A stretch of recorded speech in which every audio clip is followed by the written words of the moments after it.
And welcome everybody back to the Fandom Zone. It is the most earth-breaking, ground-shaking, but never media show money-taking. The man, the myth, the legend, the most electrifying villain in YouTube entertainment today. And welcome to Late Night Weekends with your host, Mr. General Zod.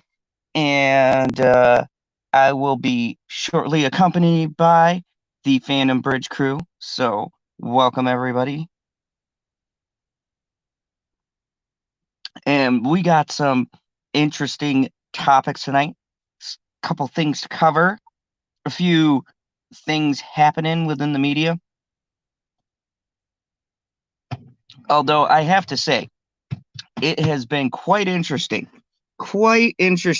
with not that much news breaking, but with it being corona free, I'm pretty sure that we're going to have even more news that's happening. What up, Timon Flip? Geekocidal tendencies. I saw you there at 11:33, buddy. Yeah, waiting for the midnight hour, the clock to strike midnight because every other YouTuber is probably doing a stream or going on about some such nonsense. So I was waiting to do my normal stuff. Of course, I will be joined by the bridge crew probably a little bit later. Perp and LB are doing a stream, and uh PB, he's always late. But anyways, I'm gonna kick things off. So we got 3 people watching. Welcome everyone. I got some interesting things. It's really interesting doing this show in Corona times because the news is light. Like literally, I've been off for a week, not done nothing but work. Yes, thank you everybody. Mr. General Zod's got a job, but I have been working. I worked an extra day today, Saturday, did a live interview, came back, looked up articles, and it is still light out there, folks. Even though we have places opening up, even though we have activity, there is still not much coming out of Hollywood because, as you know, they like to do we're all together videos, but they won't go outside. So go figure. Anyways, it's good to see y'all here to talk about some things that'll make us laugh, cry, and all that other good shit. So tonight I have got some great stuff, some good stuff coming up.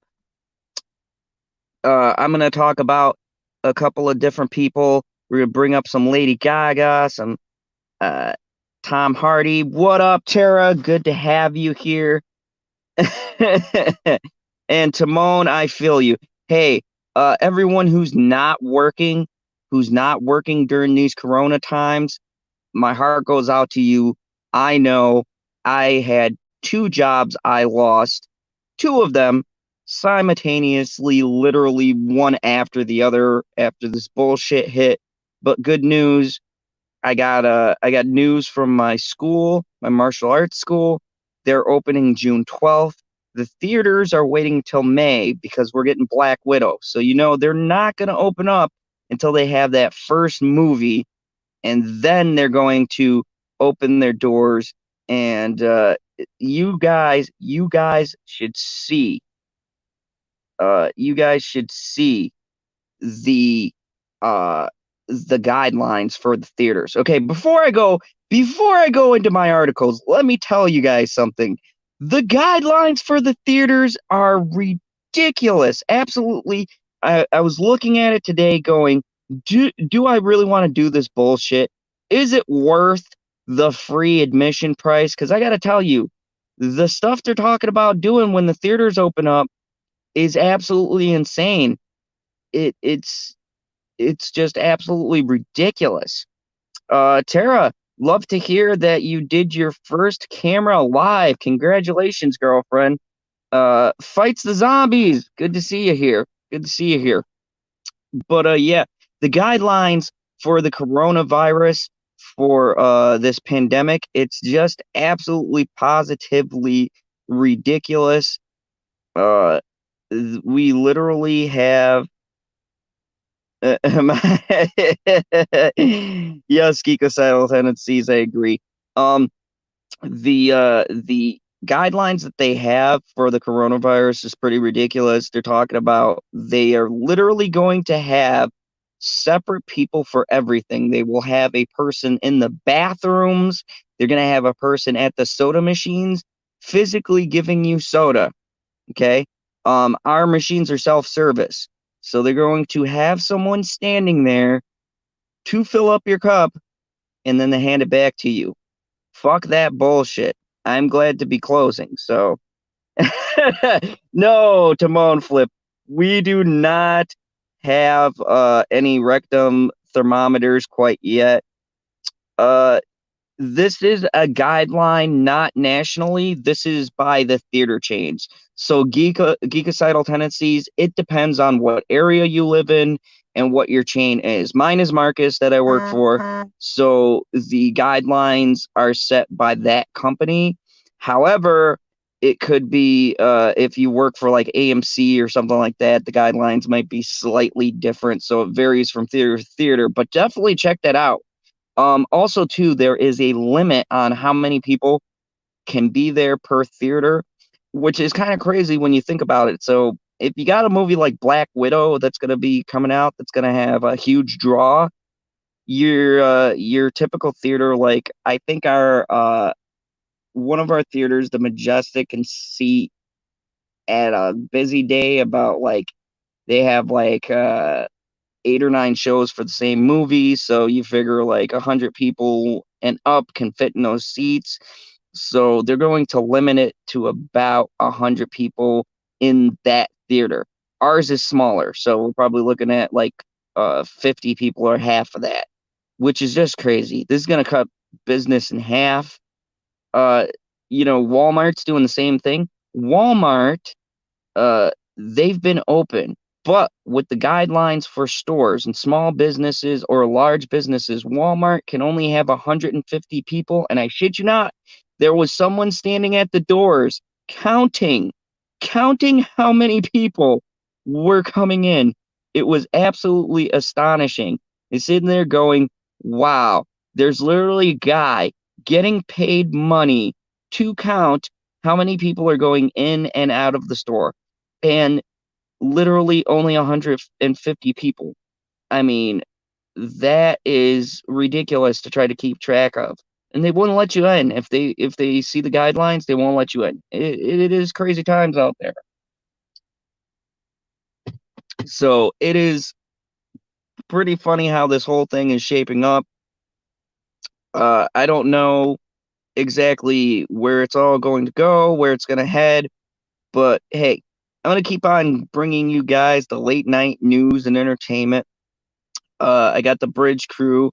They're all preoccupied right now. So we're just going to hang out, go through some articles, and then PB and the rest of the gang should join me here. You know how I do. I end when I end. So, oh, yeah, I agree. I agree. Geekicidal tendencies. Don't mess with people, man. That is so wrong. No, I agree though. I am the person like I coughed the other day. You should have seen it. Like 5 people just stood there and they stopped and looked at me like I was infected with the plague. It's like, come on, people. This thing is serious. I recently thought my dad might have had it. Thank goodness he did not. They figured out what it was, but it was a close one. But yeah, when it happens to someone close to you, it makes you realize that this thing is real. The thing is people are uh, they're overdoing it on the hyped level. Okay. It's good to be cautious. It's good to take precautions, be safe, especially if you have a family and all that, but don't take it to a ridiculous level, the worst thing in times like this is to be panicking and all of that. When you panic, when you overdo it, that's when you cause mass hysteria and then shit just breaks down. So, if we keep to keeping things civil and all that, when stuff opens back up, we should be rolling just fine. And I will look forward to that because I'll have movies and entertainment will be flowing and it'll be a good day. But tonight, speaking of entertainment, I got some great stuff for you guys. First thing I want to talk about. So, Tom Hardy came out with a new movie, and I'm actually doing a review on this. I'm waiting to buy the film, but we are going to talk about the ever magnetic, the ever awesome Tom Hardy. This man is one of my favorite actors. I feel like he hasn't gotten that role to quite hit the Academy Award stride, but I'm bringing to you guys from the Hollywood Reporter, Mad Max, Capone, and unpredictable Tom Hardy. This is an article based on the stuff that he's done and how he has made a career on uniquely different roles. And I gotta say, I'm glad Tom Hardy is gaining traction. The man is a very unknown actor. All of the shit that he's done, and like he's been in some pretty big movies, and some of the movies he's literally carried the films. So, in the 5 years since Fury Road hit theaters, the actor has continued his penchant for playing characters with strange tics, complicated sexuality, and difficult to decipher accents. Much of contemporary Hollywood stardom is centered around the idea of being knowable. Now, more than ever, audiences have unique ability to pierce the veil of mystique that once made celebrity such a ventured position. Thanks to social media and the prevalence of increasingly revealing interviews and profiles, there's a frequent feeling among many captivated audiences and fans that big name performers are familiar, or at least their public personas are. This often leads to a weird sense of intrusive ownership of stan culture. I can't believe they used the word stan culture. Jesus Christ, he's fucking me. And I'm just going to continue. But there's often a kind of informal invitation that permits audiences to make the assumption about actors, the projects that they're interested in, the kinds of roles they will or won't take, and for which pre-existing characters they'd be perfect fit. The component of surprise once afforded to actors like Marlon Brando and Jack Nicholson has become too infrequent. For this reason, an unknowable quality and ability to define expectations, Tom Hardy has emerged as one of the most interesting actors of his generation. This week, not only sees the release of Josh Trank's Capone, in which Tom Hardy performs the infamous mobster, but also marks the 5-year anniversary of George Miller's masterpiece Mad Max Fury Road, starring Hardy as the titular road warrior. Both films provided an opportunity to reflect on Hardy's filmography, punctuated by unexpected projects and interesting character choices that frequently find him in the realm of genre film. There's an element of danger that's required to the work. Tom Hardy said in a 2017 interview for The Hollywood Reporter, when asked about the relationship between his public persona and his job he does, the element of danger isn't simple because Hardy has a penchant for playing dark characters, villains, and anti-heroes, but because of the way in which he throws himself into the role with a kind of egoless abandon, Hardy's performance as Alfred Capone is a perfect example of the kind of danger we've come to expect from the actor. Its characterization full of grunts, rasps, farts, as the actor takes on the syphilis and dementia-ridden Capone during his final year of life. The film, which does receive mixed reviews, straddles the line between prestige and pulp, and finds Hardy in the elements, taking Shakespearean pathos befitting a renowned thespian and putting it into a blender with cartoonish comic book villainy. Hardy deconstructs the gangster, creating a dying movie monster surrounded by status, bloodshed, the that represents his better days. There's an admirability in Hardy's fearless and foolishness in his masculinity. And looking back at the career, it's the same that has followed Hardy. The actor possesses a willingness to deconstruct familiar both terms and roles and takes on his own status and popularity as a leading man. You know, I gotta say before I continue, let me read the comments here. Uh, 4 out of 10 for the movie. Wow. Okay. Yeah. So with Capone, I've seen bits and pieces of this movie. I haven't sat down and watched the whole thing, but it's very interesting. But Tom Hardy to me is a very intriguing actor. I like his stuff. I think that he tends to take on different and interesting roles.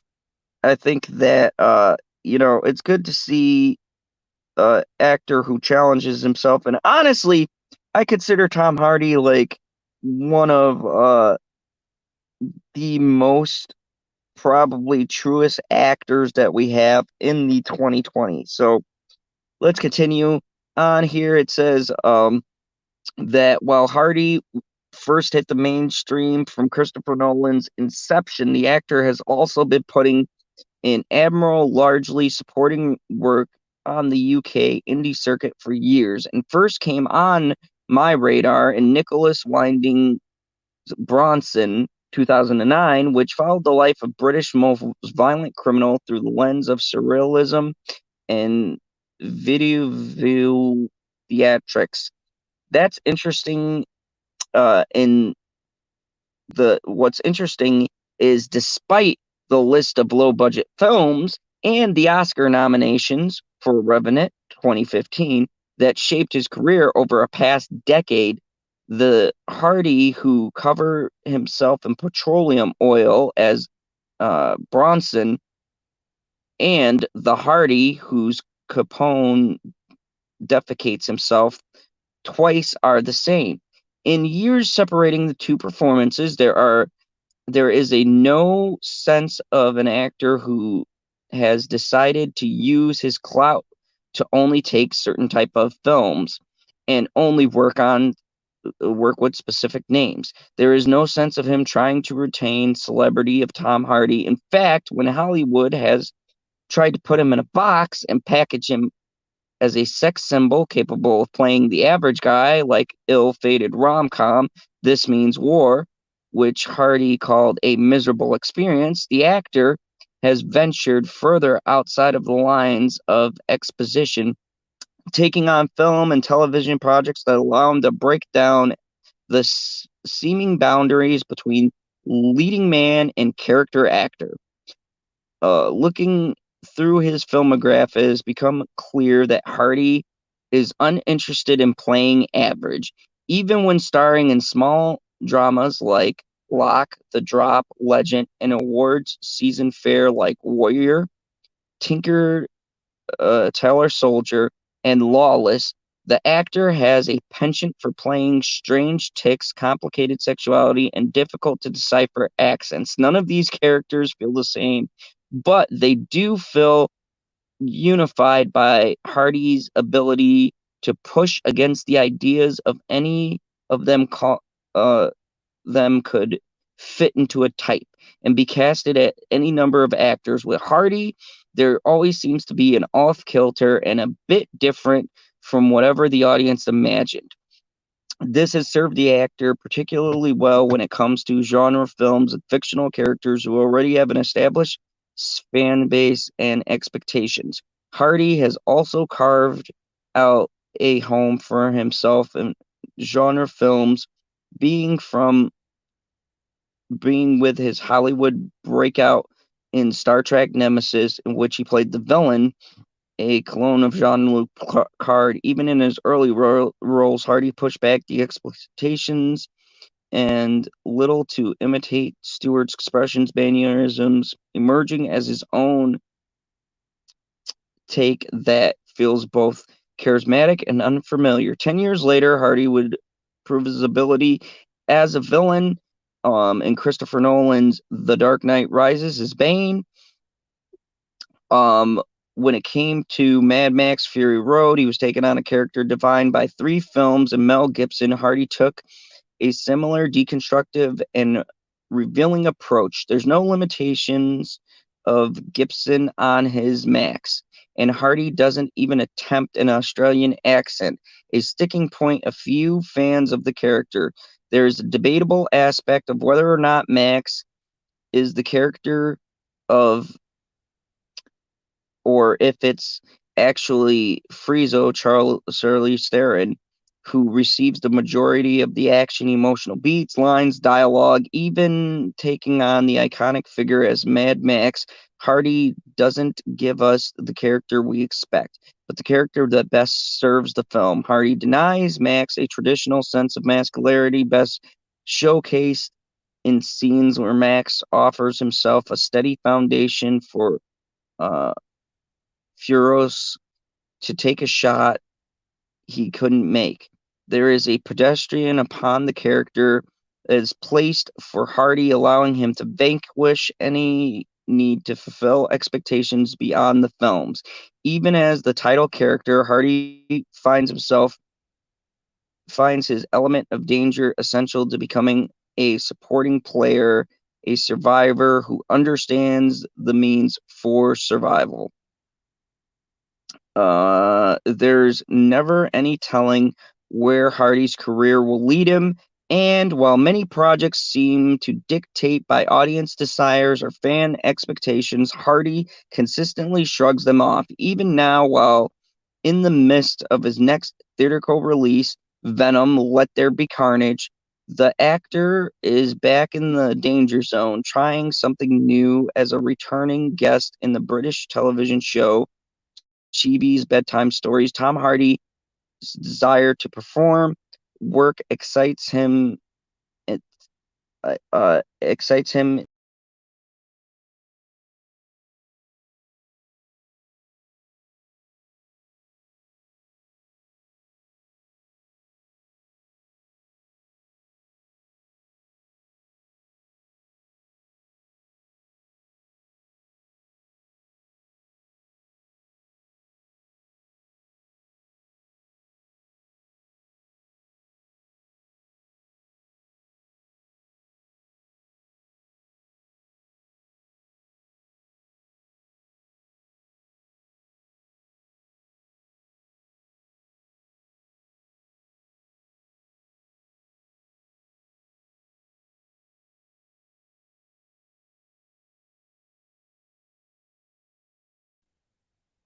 Oh, so sorry about that. I got going into the article and then I faded out. Anyways, so Tom Hardy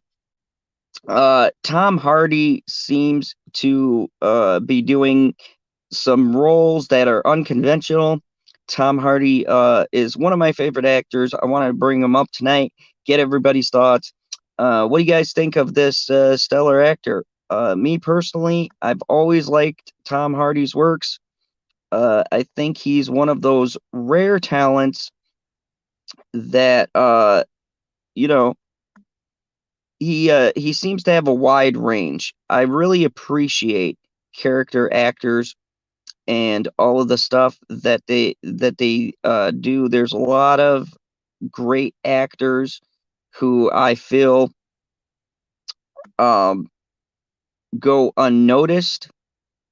So it's good to see an actor like Tom Hardy emerge, because Tom Hardy reminds me a lot of like Christopher Walken and a lot of other there are a lot of other great actors who play weird roles and they do award-winning stuff, but at the same time they take chances and they do littler projects. And Tom Hardy is very interesting in his acting style. He'll go from a movie like The Revenant and do something small. I've even seen him in Pinky Blinders. Um, he plays a Jewish gangster in that, and he is phenomenal in that role. So, I had to bring this article up because when I was reading it, I was amazed actually at all of the roles and all of the films he's actually been in.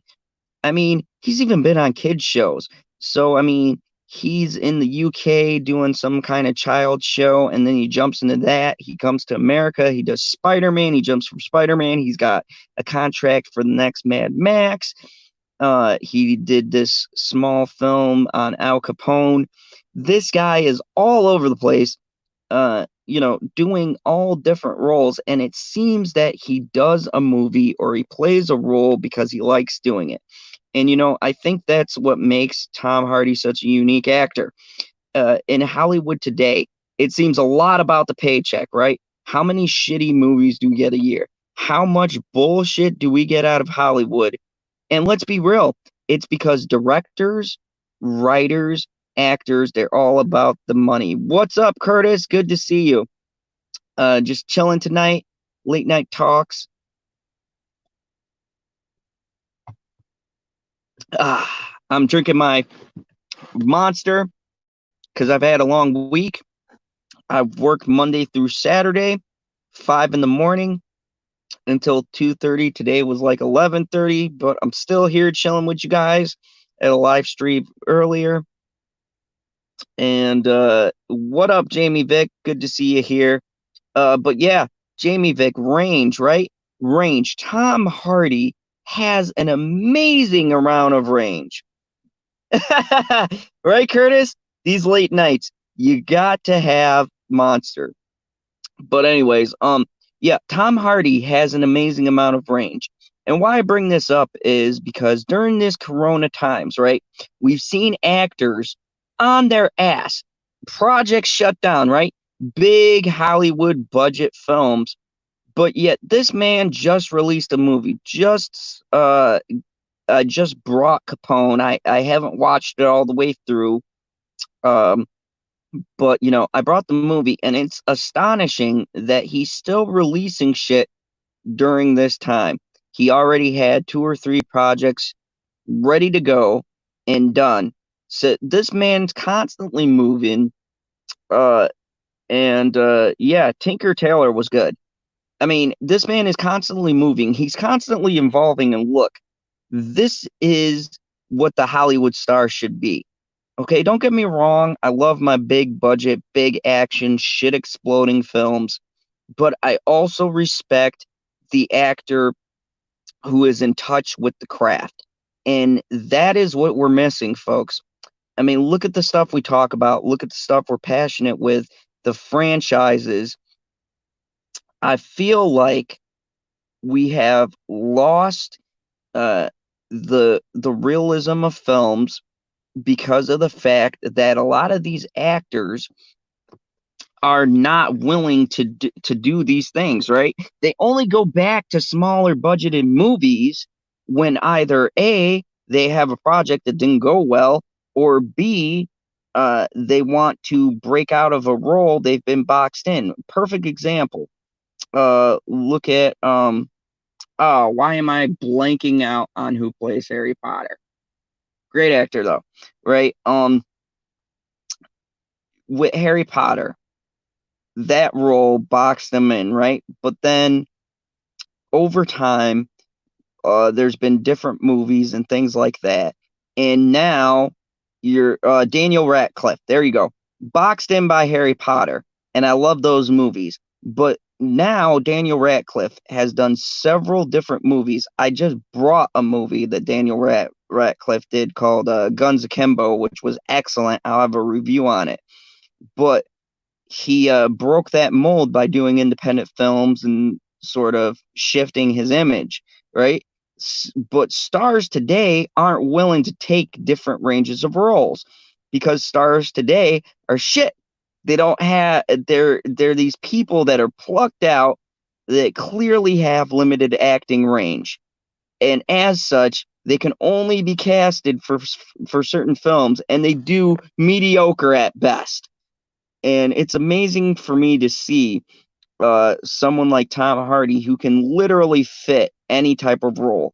I mean, when you see his filmograph, and I was looking at it, which is why I'm bringing up this article tonight. When you see his filmograph and see the shit he's switched through, I mean, you're talking, there's at least 4 Academy Award winning films in there, and then shit I never even heard of just throwing into there, and it's amazing. I think that this is stuff uh that other stars need to do. It's a lost art. So, anyways, that was my little spiel. I like Mr. Tom Hardy. Hopefully, we see some more good things coming from Mr. Hardy. So let me jump into some other stuff here. Speaking of Corona, I got an interesting article tonight. Very interesting article. So we got the coronavirus coming up, and I want you guys to decide here. I want you guys to decide if this is in poor taste or not, because when I read it, I have to say this was really, really, really. I don't even know what to think about this article. I'll let you decide. But anyways, HBO Europe orders Polish coronavirus anthology series. 14 shorts have been commissioned examining life under the COVID-19 lockdown. A month after it ordered a Spanish coronavirus themed anthology series to be shot by directors in isolation, HBO Europe has done the same for Poland. The At Home project will be comprised of 14 films about isolation shot in lockdown conditions and examining life under the government imposed COVID-19 restrictions. Overall, 16 filmmakers, 2 projects, and collaborations have been commissioned to create the shorts, which will be bound by the same perimeters. Each pilot must take place here and now in the times of the pandemic. The duration of the story cannot exceed 10 minutes. All of the shorts must adhere to the restrictions that have been introduced, and filmmakers must shoot the footage on their own in 4 weeks. The format and genre is up to them. The filmmakers comprised of Zarek Borkage, Angia Dargan. Okay, half of these names I'm not going to be able to say. They're all Polish names. While humanity is under lockdown, art transitions boundaries and knows no imitations, says Elizabeth, another Polish name, head of the original productions of HBO Polish. At Home is a project created as a product of artistic freedom, a creative chronicle of restrictive individual liberties. I hope that it will be a stimulating and moving story about human struggles in the state of transition, the shift from the world which had structure we were familiar to, the need to redefine anew. Added HBO Europeans Executive VPM Programming and Production, Anton Root. More than ever, TV and film are a vital way of connecting people to each other. These films will tell a strong, distinctive story based on shared experiences. I am proud that alongside our at-home anthology series in Spain, we will be able to work with a creative community in Poland at these challenging times to provide a platform where they can inspire and entertain audiences ahead of other production activities resuming when it is safe to do so. Films made as part of the At Home project will be released in the coming weeks on HBO Go in Poland, as well as HBO Europe platforms at a later date. So, the, yeah, this is I don't know how I feel about this. This is really weird to me. PB is late as usual, Miss Jamie Vick. PB it comes when he damn well pleases. So, the late night crew will be coming in probably a little bit later. I'm just waiting for them to arrive, but this is this is very interesting. HBO hosting a coronavirus. And here's the thing, I looked at the pictures and whatnot. I don't know exactly how this anthology series is formatted. I don't know if this is like a day in the life, if this is a fictional thing. They have to shoot it within the confines of their home, but I don't know if they're going for a horror thing or a Black Mirror kind of feel. I really have to check this out. I think I'm gonna do a review on it, but it's uh it's really quite uh when I saw it, it really caught my eye because I'm just like, what do they mean? It would be my first thing. Like I seen the pictures, and I don't know if they're doing this like documentary style, if the director has their own free reign and they can choose whether or not they're going to shoot it a certain way. I have no earthly clue what kind of format they're taking. What I do know is they are shooting these videos, so I guess it is what it is. But anyways, I found it uniquely interesting, and I thought, hell, why not share it with you guys? It is really quite intriguing an idea. What up, Mega Jetty? Good to see you. It is a quite intriguing an idea. I mean, honestly, what is your guys' thought on this? Do you think that this is a good thing? Do you think this is capitalizing on this coronavirus buzz? All this stuff going on. Do you think it's would work as a horror show? Maybe. I don't know. They're very vague in this article on exactly what the style is that they're shooting on. Um, you know, I know one or two of the directors in that whole lineup, because I've seen some Polish movies. A couple of them are horror directors, so it'll be interesting to see if they take this horror avenue and do like an isolationism kind of a thing, people trapped in a confined space, they go crazy, something like that. uh you know it'll be interesting, but I gotta say, I am very much intrigued to see uh what angle they go at. So anyways, what do you guys think? What do you guys think about this new series? Do you guys think that it's a good idea?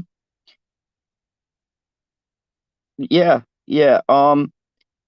I think that it'll depend on exactly the way they shoot it. So,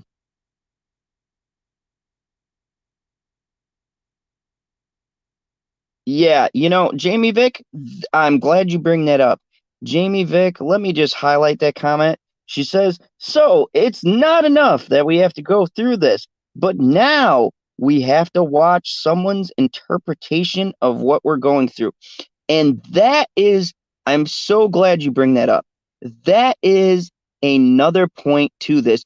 And this was my conflicted feelings. Look, I'm an asshole, but I even know that there is some things that you have that are kind of new issues, little sore subjects, right?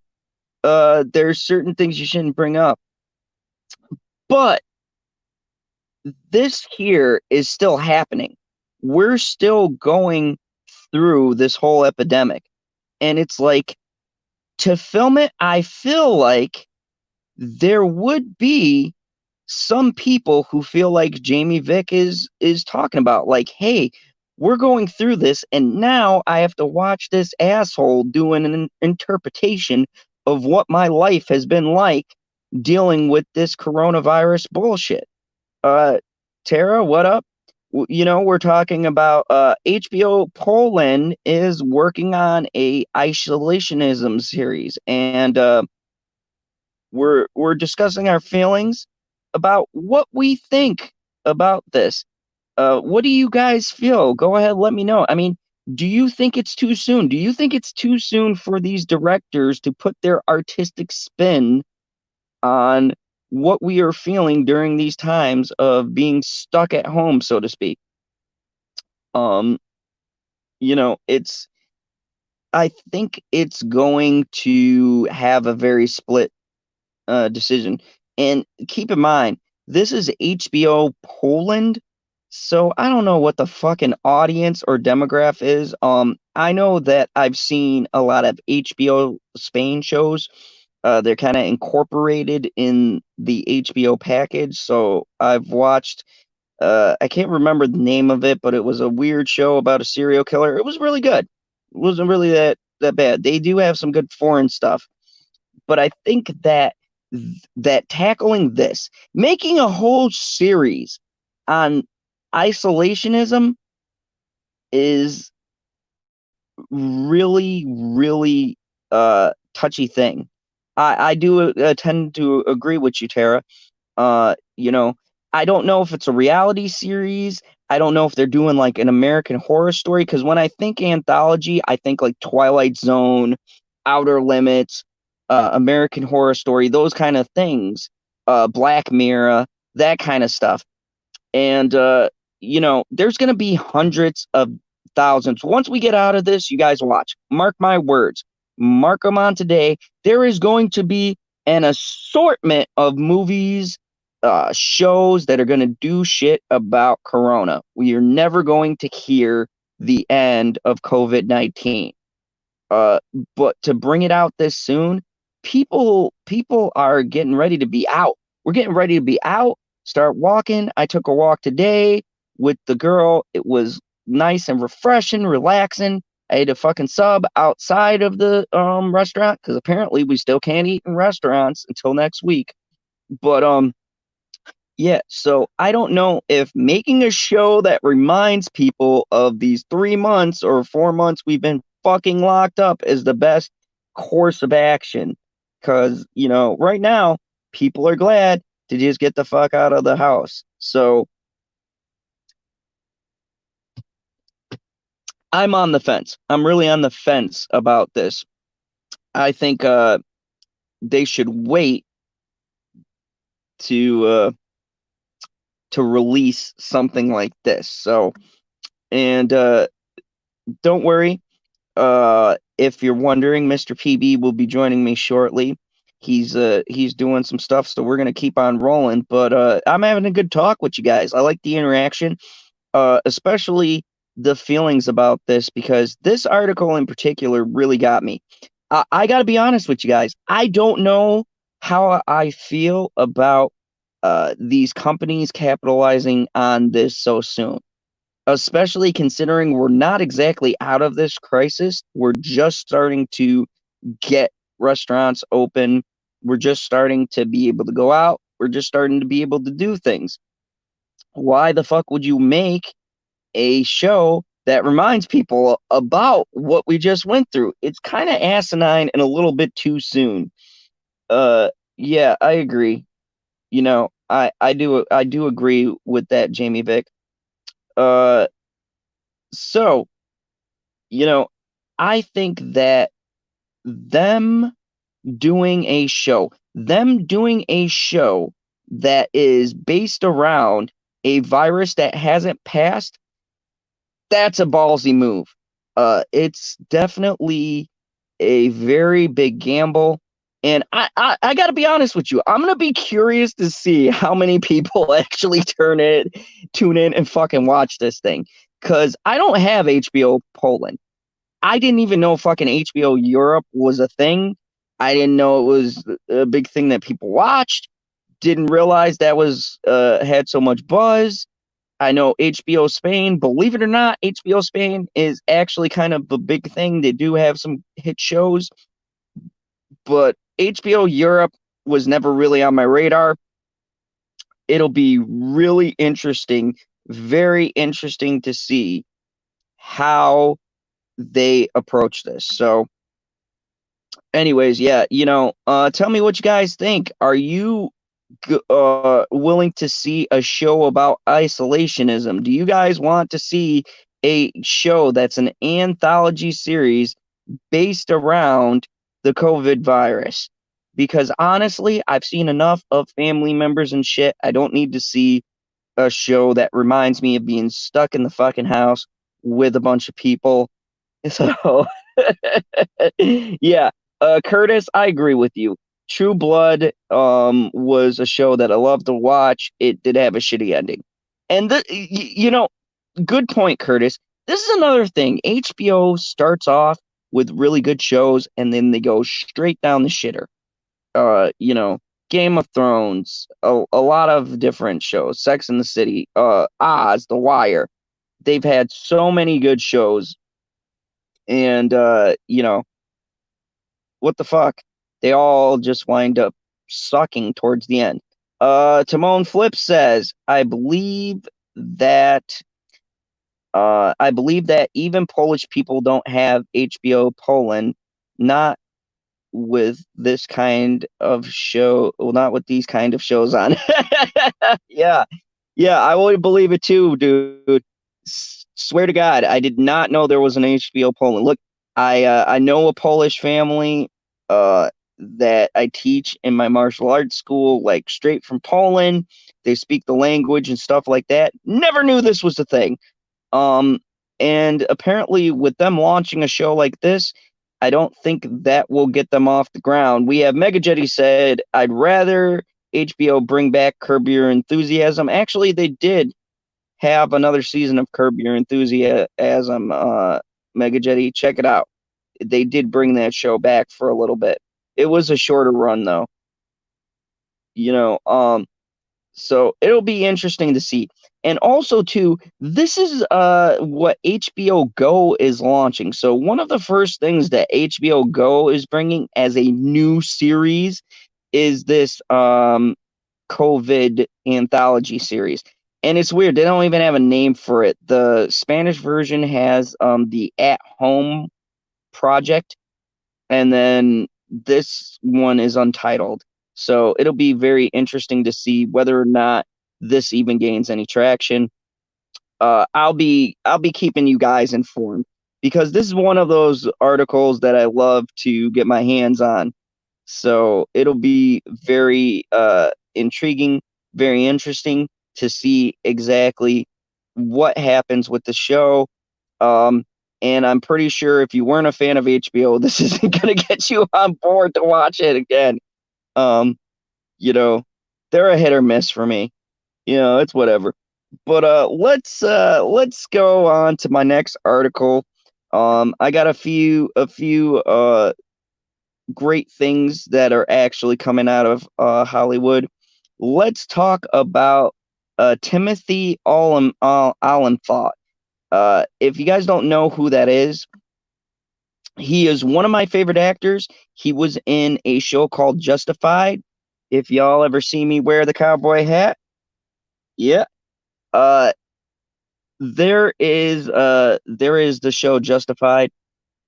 He is one of my favorite actors. He plays a federal marshal. One of the great performances that I've seen out of him. Apparently, Mr. Timothy is going to be joining the cast of The Mandalorian. This casting list for Mandalorian is getting fucking ridiculous. and the directors that are coming onto the show, uh, um, um, Michael Rodriguez is confirmed. There's a couple of other big people that will be directing some of the episodes. So I feel like Jon Favreau has brought some serious talent. He's in Hollywood, and I feel like he has brought some talent over to Lucas' side of things. I think Mandalorian's going to have an epic second season. So, um, Super Chat, I know Tim Allen from Galaxy Quest, he was going to do a sequel, but when Alan Rickman he said he wouldn't be the same without him. Yeah, I agree. Timon Flip says at General Zod's Phantom Show, this show reminded me of that Netflix show that one of the Stranger Things kids wanted to do when he wanted to troll people that were looking for jobs. Oh yes, yes, Timon, that is so true.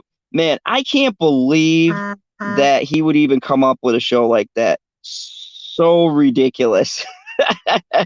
Like, talk about poor taste. I was like, holy shit, no. That is really, really, really a poor idea. Uh, you know, and Timon, I can't remember exactly, but I believe that was pre-COVID. So, but yeah, that's never all right. But anyways, switching gears, we are going to talk about the Mandalorian. Mandalorian coming back, and now the cast list gets bigger. Rosario Dawson is already confirmed to play Ahsoka, and now we have Mr. Timothy Olyphant, who will be playing an unknown character.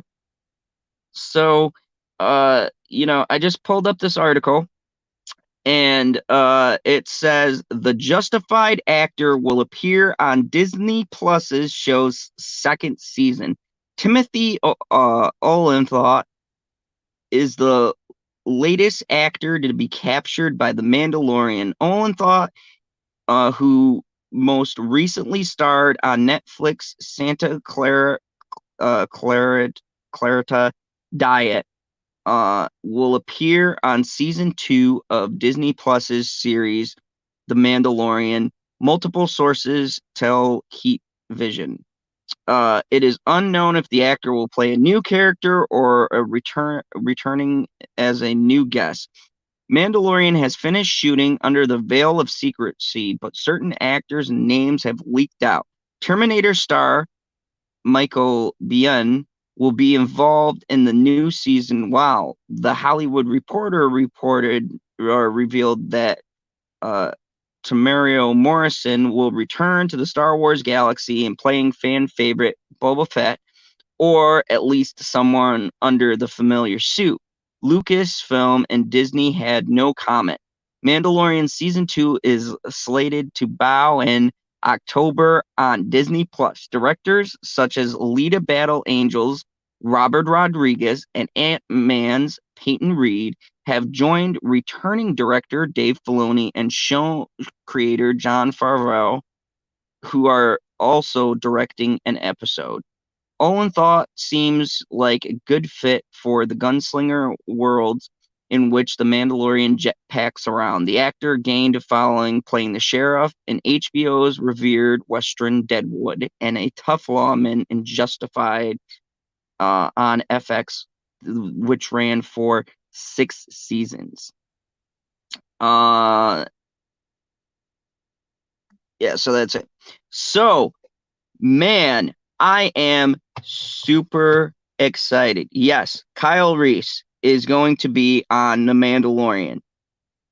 Raylan Givens. I'm just gonna call him Raylan because his name is hard as fuck for people to pronounce. But Timothy Raylan Givens. You've seen him in multiple movies, also in Mandalorian. Holy fuck! How do you? I just want to say, how do you have a bad second season with this fucking cast? This is like the best casting I have seen in years for any season of television. Um, Whether you like or hate Disney, holy fuck, can they afford to have top tier actors, fucking directors? Uh, yes, Kyle Reese. Anyone who doesn't know, the dude who plays Kyle Reese or Hicks from Aliens, thank you, Mega Jetty. He will be joining the cast of The Mandalorian. Uh, Timothy Olyphant will be joining the cast. Dude from Justified and Deadwood. Django Fett will be joining the cast. Rosario Dawson will be joining the cast. And of course, all of the other great actors from the other. I mean, they've got the actors, okay? They've got the actors and they've got directors manning this show. I mean, if they can't make a hit season two, I don't know what, because honestly, season one was good. Season one was a good starter, great pilot. It really set a good tempo, right? We can all agree. Whether you thought the season was just, typical television, it still felt Star Wars. It still had a good feel to it. Um, Timon Flip, I'm gonna keep you posted, buddy. Honestly, I don't know. I'm just hearing names coming out, and actors confirming that they're gonna be in it. For once, Disney has the Marvel shield on this shit. You cannot find out. I have not seen any plot leaks. I've not seen any spoilers. This shit is so close to the vest. Clearly, Kathleen Kennedy has nothing to do with this because there's no leaks. I can't find a goddamn thing on the second season of The Mandalorian except for this cast list and exactly when it's coming out, which is October. That's it. Beyond that, I don't know what the stories are. I don't know what roles these guys are going to have in it. It's all a mystery. And look, who here's excited? Because I am. I like the fact that they are playing it close to the vest. I like the fact that I don't know shit about the new season. Who wants to know if you genuinely want to see a show? Who wants to know about the show before it comes out? And like with Rise of Trash and all of the other stuff that's come out, people have been leaking it because A, the companies aren't keeping this shit close or in house. B, I really feel like Rise of Skywalker was leaked on purpose. And C, Mandalorian is treating this shit like an MCU movie. You can't find out anything. I've just got rumors and speculations. These articles I'm bringing to you guys are just actual actors doing interviews. Like that one was from the Hollywood Reporter. It was a sit-down interview. Other than that, you can't find out nothing. I've searched the internet far and wide. Not a damn thing. Mr. Favreau knows how to make a show. There are no leaks. There is nothing coming out about the show, and they're in, I believe, post-production. So they pretty much shot most of the shit. They're just doing editing and stuff. So,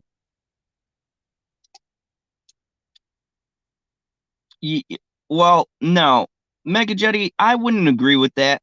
He says, I haven't seen The Mandalorian, but I hear it was longer than it should have been. It was made to be 6 episodes, but they stretched it more. I wouldn't say it was filler. I'd say there were side episodes. Well, 1 or 2 episodes, but the filler episodes weren't bad. There was an episode with Bill Burr. I would argue quite possibly one of the better side quest episodes. But yeah, that's a fair statement, but definitely watch it. It was good. I'd almost be curious to watch Mandalorian season one and then go right into season two. It'd be very interesting to see how it flows. Curtis says, I want to know before if the whole thing sucked in general, and I'm tired of wasting my time on crappy shows, etc. So I don't mind leaks to narrow down what I really want to watch. Curtis, worth watching.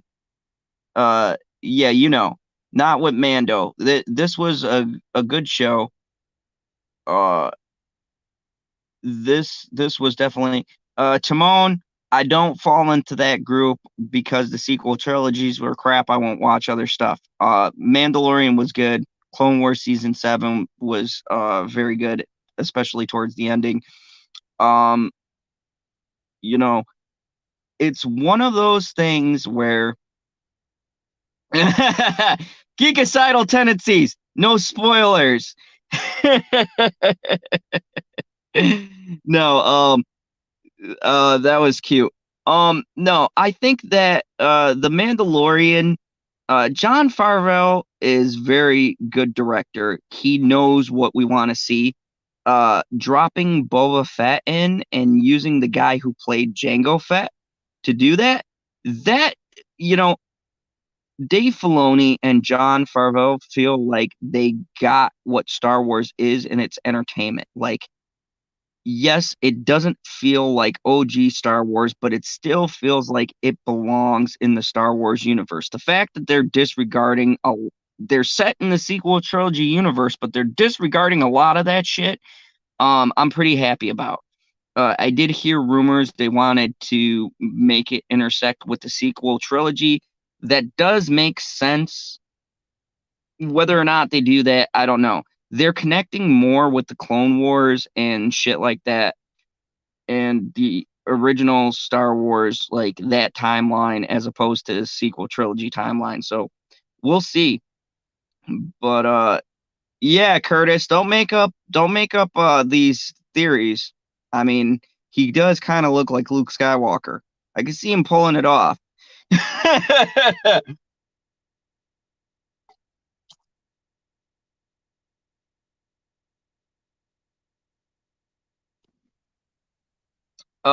Because everybody has a misstep, Mega Jetty.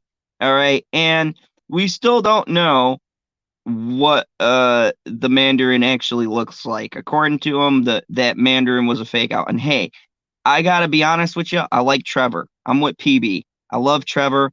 Thought that was a clever way to do that. I don't like using that word subverted expectations, but we'll just say it wasn't what I was expecting. So I don't really think that was a bad interpretation. Granted, the Iron Man, what was that? 3 story was was okay. It wasn't I didn't think it was too bad. It wasn't the best though. Did anyone see Luke on What We Do in the Shadows this week? Amazing. But yeah, uh, you know, I think that this is a good casting. I think it's good casting. I think that there is good directors here. I feel like this could have some really good potential. And I gotta be honest with you, I am excited. I'm actually excited for this Star Wars project.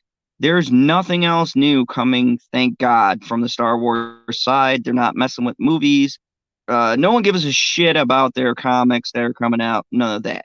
So, I thought the Clone Wars was amazing, and I can't wait for the Mandalorian to come out. It'll be very interesting to see with all of this talent whether or not they actually use it well or if they're going to fucking waste it. Um, Given the season we got of The Mandalorian last year, I'm pretty helpful. So yeah, yeah. I do agree. I do agree with you, Mega Jetty, but that's just Marvel in general. So we'll see. But yeah, Curtis, I agree with you. Look, I know we all got to be optimistic with Disney, but look, Disney right now, Disney cannot afford a misstep. They got to be careful with the projects that they're putting out because right now, especially with the times the way they are, people got options. Okay. People got options, they got choices, and it's going to be really interesting to see what the Mandalorian brings to the table. Me personally, I am super excited about this new wave of directors, this new wave of actors. It's going to be very interesting to see exactly what everybody is going to bring in. And I mean, the guest appearances are amazing. And you guys all know, come on, who doesn't like Kyle Reese? Hmm? Who doesn't like Corporal Hicks? And I've seen him in other roles. Uh, it's going to be awesome to see, these actors acting. And they got the production, so we'll see. Marvel's Phase 4, I'm kind of on the fence. The new Doctor Strange looks good. I am a huge fan of Shang-Chi. Uh, the other shit I can take or leave. Fuck the Eternals. I don't like the comics. I never have. And I think the movie is going to be a pile of garbage, but who knows? I'm a DC fan anyway, so I it does I never really uh I like the first set of movies. Beyond that, I don't know. It's a hit or miss. You got to give it up for Marvel creating a legacy like they did. But yeah, it'll be interesting to see what the Mandalorian can do. Can the Mandalorian wow us yet again for another series? I mean, can it bring its A game is going to be the big question.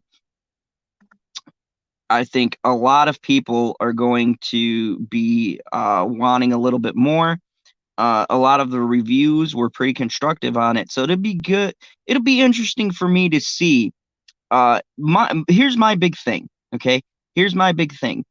If I like a show past the first 3 episodes or so, right, and I'm watching the show, and maybe the season ends kind of whatever, right? It was good, but I don't feel like it is great.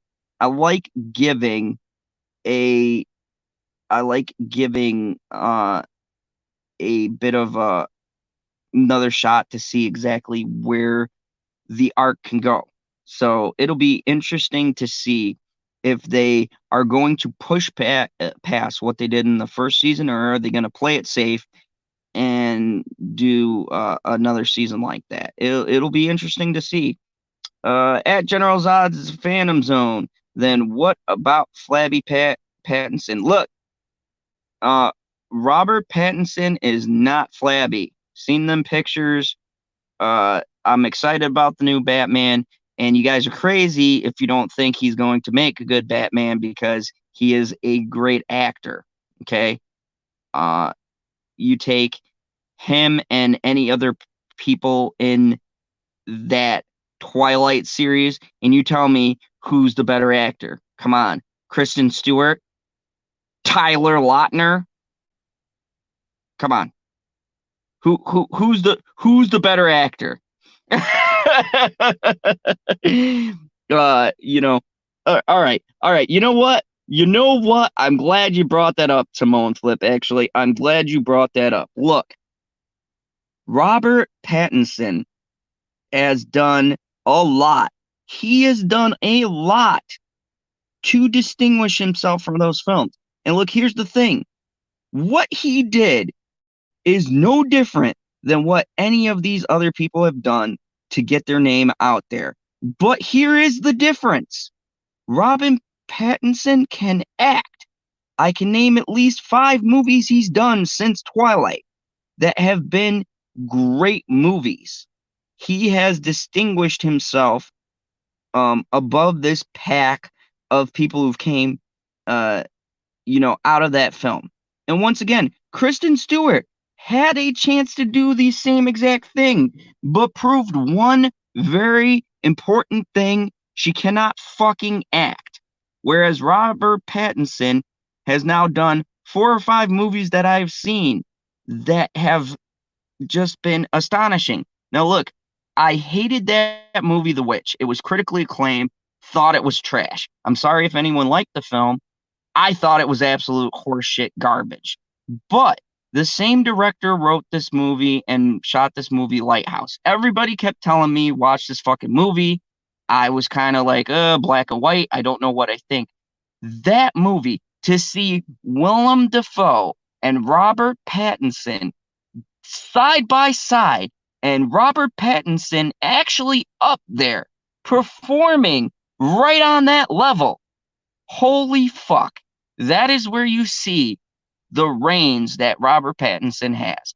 And it is absolutely astonishing. If you have not seen that movie, I highly suggest you watch that movie and then come back and tell me whether or not he can act. Uh, Me and James Dean, all right? That movie was fucking phenomenal. Phenomenal. It was about the last moments or the last days of James Dean's life, and Robert Pattinson plays a journalist as he follows James Dean around. I think it's a couple of days before he dies.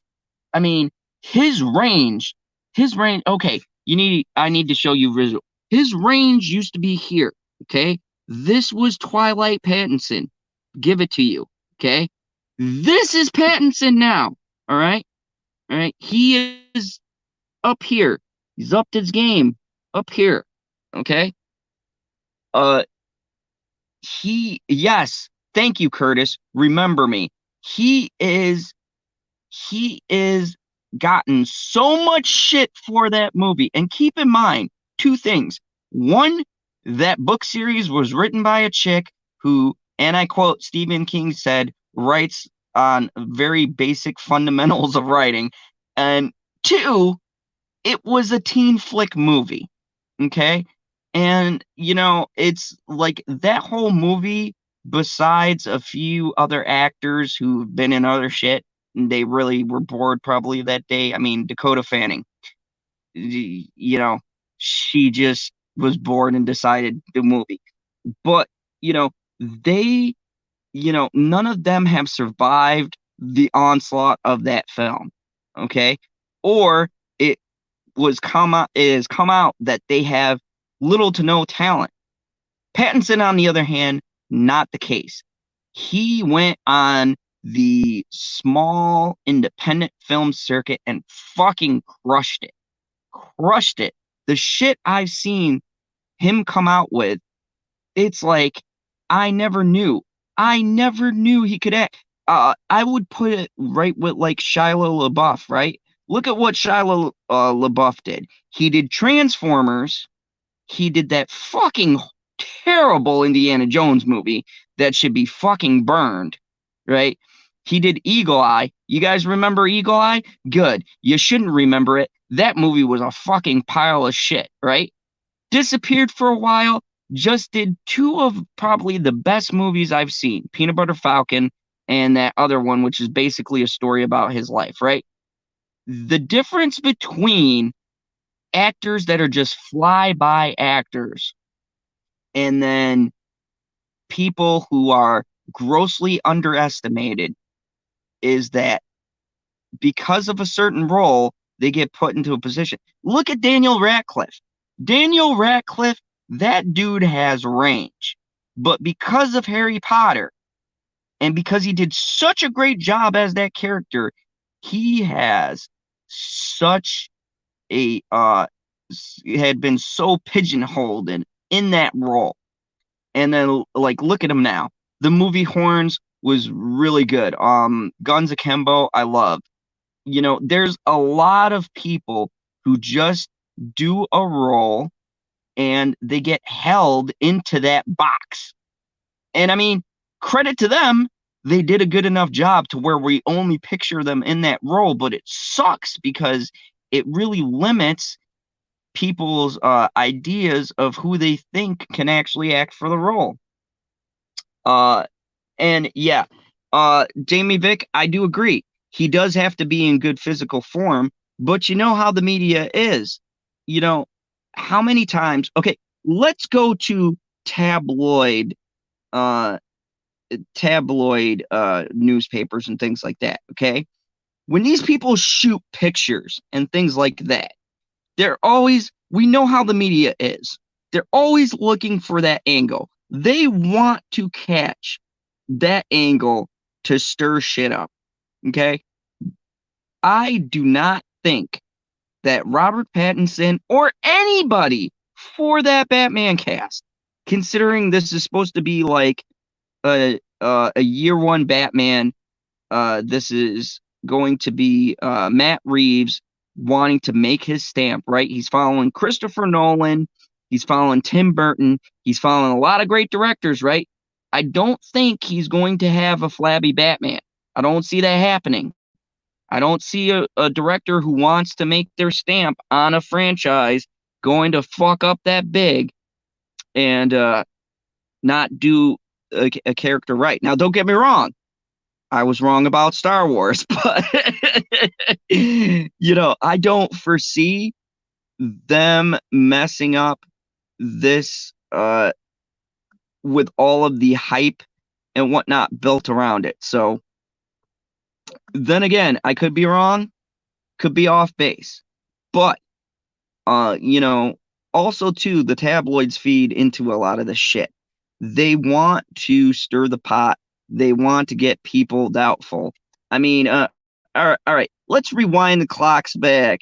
Timon, funny guy. I see that. Let's rewind the clocks back, okay? When we had Heath Ledger as the Joker when he was first casted. You guys don't remember, but I remember. People said he was going to be terrible. He was going to be the worst Joker ever. How can a pretty boy play that kind of person? And then we got The Laugh, and we got that trailer, and there was no comments, no criticisms, no critiques.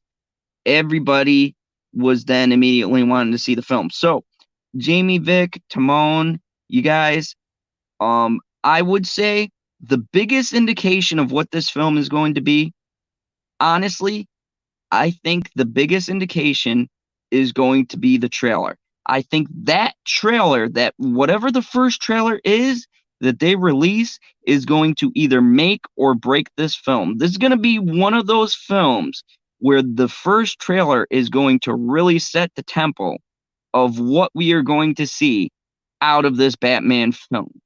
Okay? If the first trailer does not kill it, if they do not bring their A game into this production process, if they let me just put it this way, they can't make a Rise of Skywalker trailer for this first Batman trailer. Can't do it. Speaking of which, welcome, Mr. Pop Culture PB.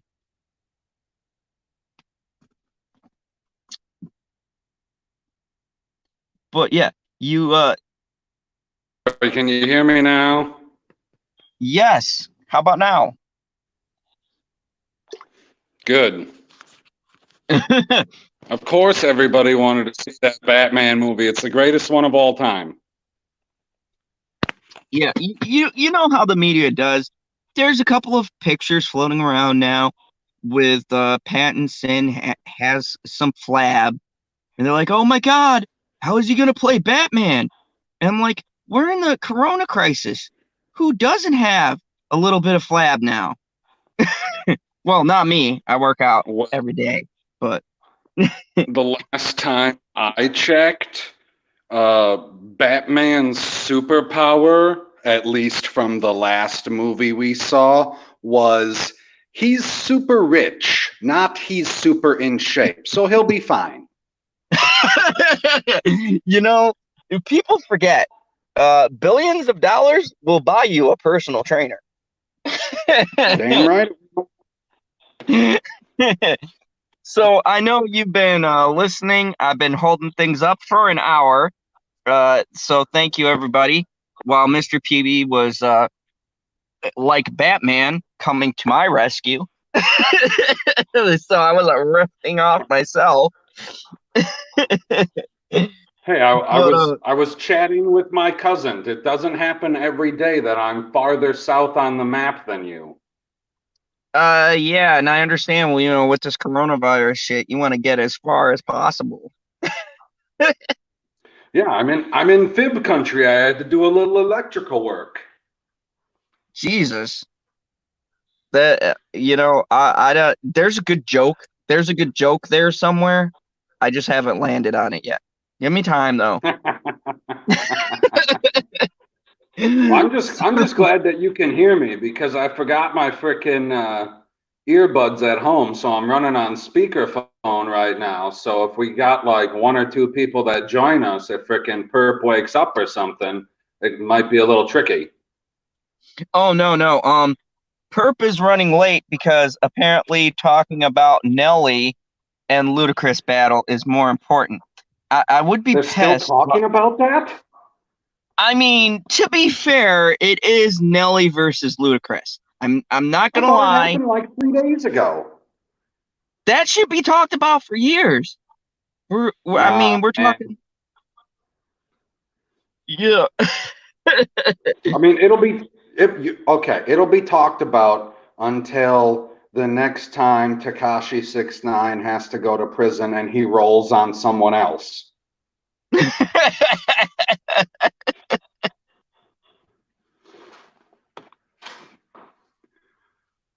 Oh, I'm reading a couple of um. the comments scrolling down because I only got one device for me, so I had to turn the live comments on in the StreamYard so I don't get the live YouTube one, so I'm always a little behind.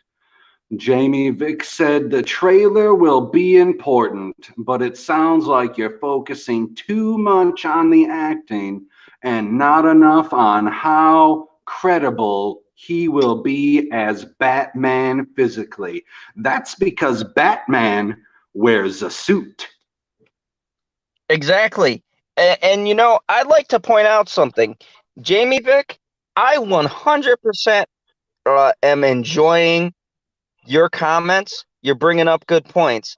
But let's just go to Bat v Superman and you tell me if you want a film like that because I sure as shit do not. Yeah, but uh, Ben Affleck was in great shape. He was in the best shape of his entire life. Look at the great Batman movie it made. It was Batman versus Trash, and Trash won. I agree. You do have to have a balance, okay?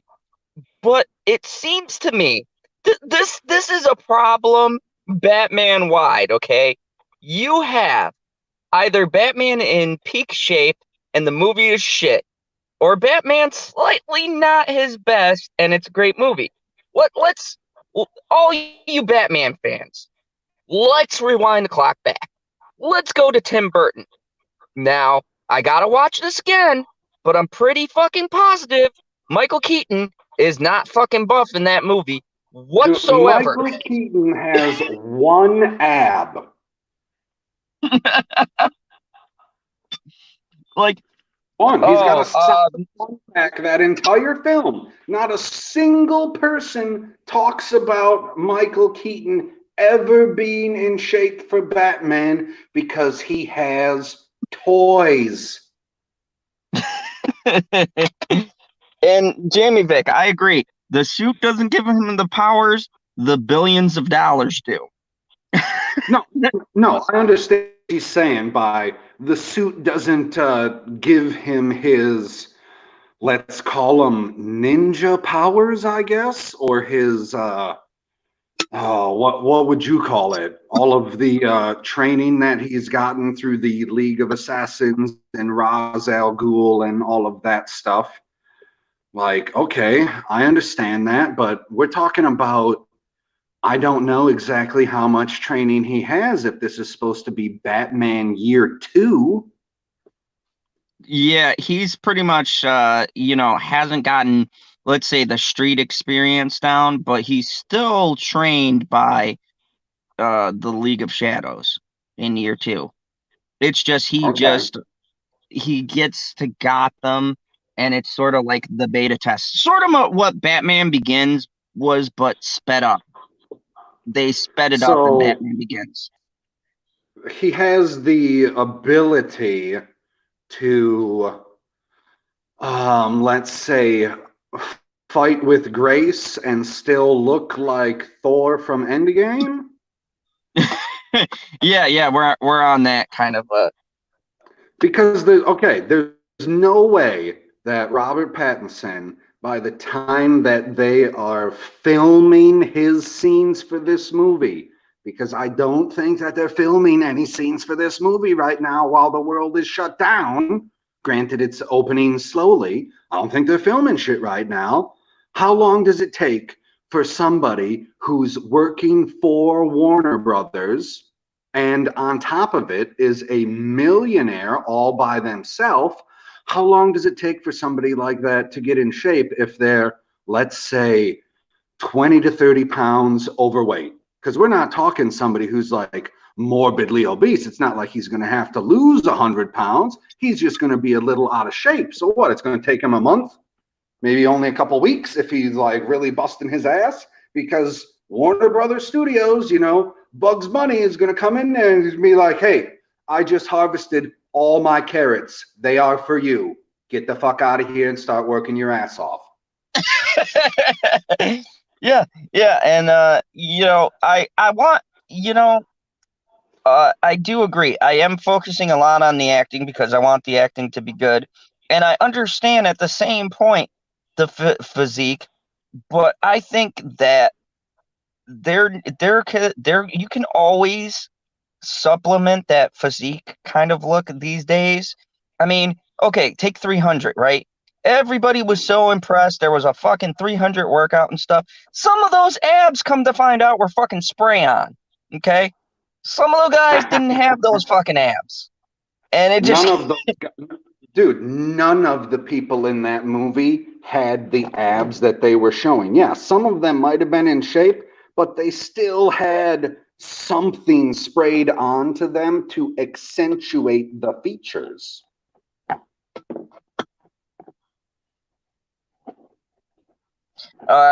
We got Timon. Timon Flip says, so flabby in movie 1 and getting fit in the sequel. Yeah, why not? Like, everybody has to have goals. You want character progression, right? That's the problem that everybody has with Captain Marvel. There's no character progression. If you got a fat Batman, you got someplace to go with. Jamie Vick says, okay, but if you're going back, then go back to the graphics and special effects they had back then, not just the actors that they use. Jamie Vick, I wish to fucking God we would go back to the way that the special effects were. Because I'll be honest with you, not all the time, but 90% of the time, those special effects last a hell of a lot better than these 3D graphics we got today. No, there is definitely a lot to be said for if you can get practical effects and it not be 10 times the price of your CGI, like, it's going to be better. Imagine, if you will, watching the second Matrix movie. I know it's not the first Matrix, just relax, I'll get to my point. You're watching the second Matrix movie, and that entire scene where they're chasing them down the highway was all CGI, a la the Transformers, instead of what they did with building a physical highway in the middle of nowhere, purchasing a bunch of cars, and filming a real-time scene so you get that realism. Anybody who's watching right now, go and look that scene up, rewatch it. It doesn't take that long. It's only like 5 minutes or something like that. And you tell me if that scene doesn't hold up now, and if it's not going to hold up in another 20 years, because all of the crashes and the explosions are real. Granted, there might be some added effect when you got characters jumping from car to car, but it's still the real actor there. It's not like they've completely taken the actor out of the equation and now we're using essentially a video game character in the scene to build our scene. And in 10 years, you're going to be like, wow, these graphics, wow, I didn't realize we were watching a PS2 game. Yeah, yeah, I definitely agree with that statement. Uh, and as far as it goes, I uh, I heard what you guys were saying about the interview with Pattinson. I read that interview where he talked about how he's not going to do the workout or whatever that his trainer prescribed. Look, I take it like this. I think that we're all being trolled, and I'm gonna wait for the movie to come out. I'm gonna I wait. will believe that he isn't going to work out at being Batman, as in, I will believe he's not getting in shape to play Bruce Wayne as soon as they release the Snyder Cut. Yeah, I mean, I had the interview from The Guardian where he said he's going to distinguish himself as this Batman. They bring up Val Kilmer's Batman. They bring up George Clooney's. God, I'm trying to fucking forget that one. They bring up Christian Bale's and Ben Affleck's and the different comparisons. And you know what? He also said in that same interview that he is trying to distinguish himself amongst the litanies of Batmans that we had. Who the fuck knows what exactly he's going to look like? I can say from the screenshots that we've seen and the profiles, uh, this isn't a thing where he looks 300 pounds. Um, I would be interested, and no homo on this because I know I'm going to get shit. I would be interested to see exactly what he looks like with his shirt off. Of Like, course you would. I knew you were going to say that. There was no good way to say that statement, but you know what I mean? Like, there's I going to be mean, a scene where he's being hit on. I think how, that's where this comes from. how many people are watching right now? Because I can't see the number. All I can see is the live comments through the StreamYard. We got 6 people watching, jumping 7 now. All right, so I'm gonna ask. Obviously, I'm asking you, but I'm asking everybody in the chat. This is a yes or no question, Terrence. You son of a bitch. I know you're listening to me. You have your firmware updated and you're in the net. I understand.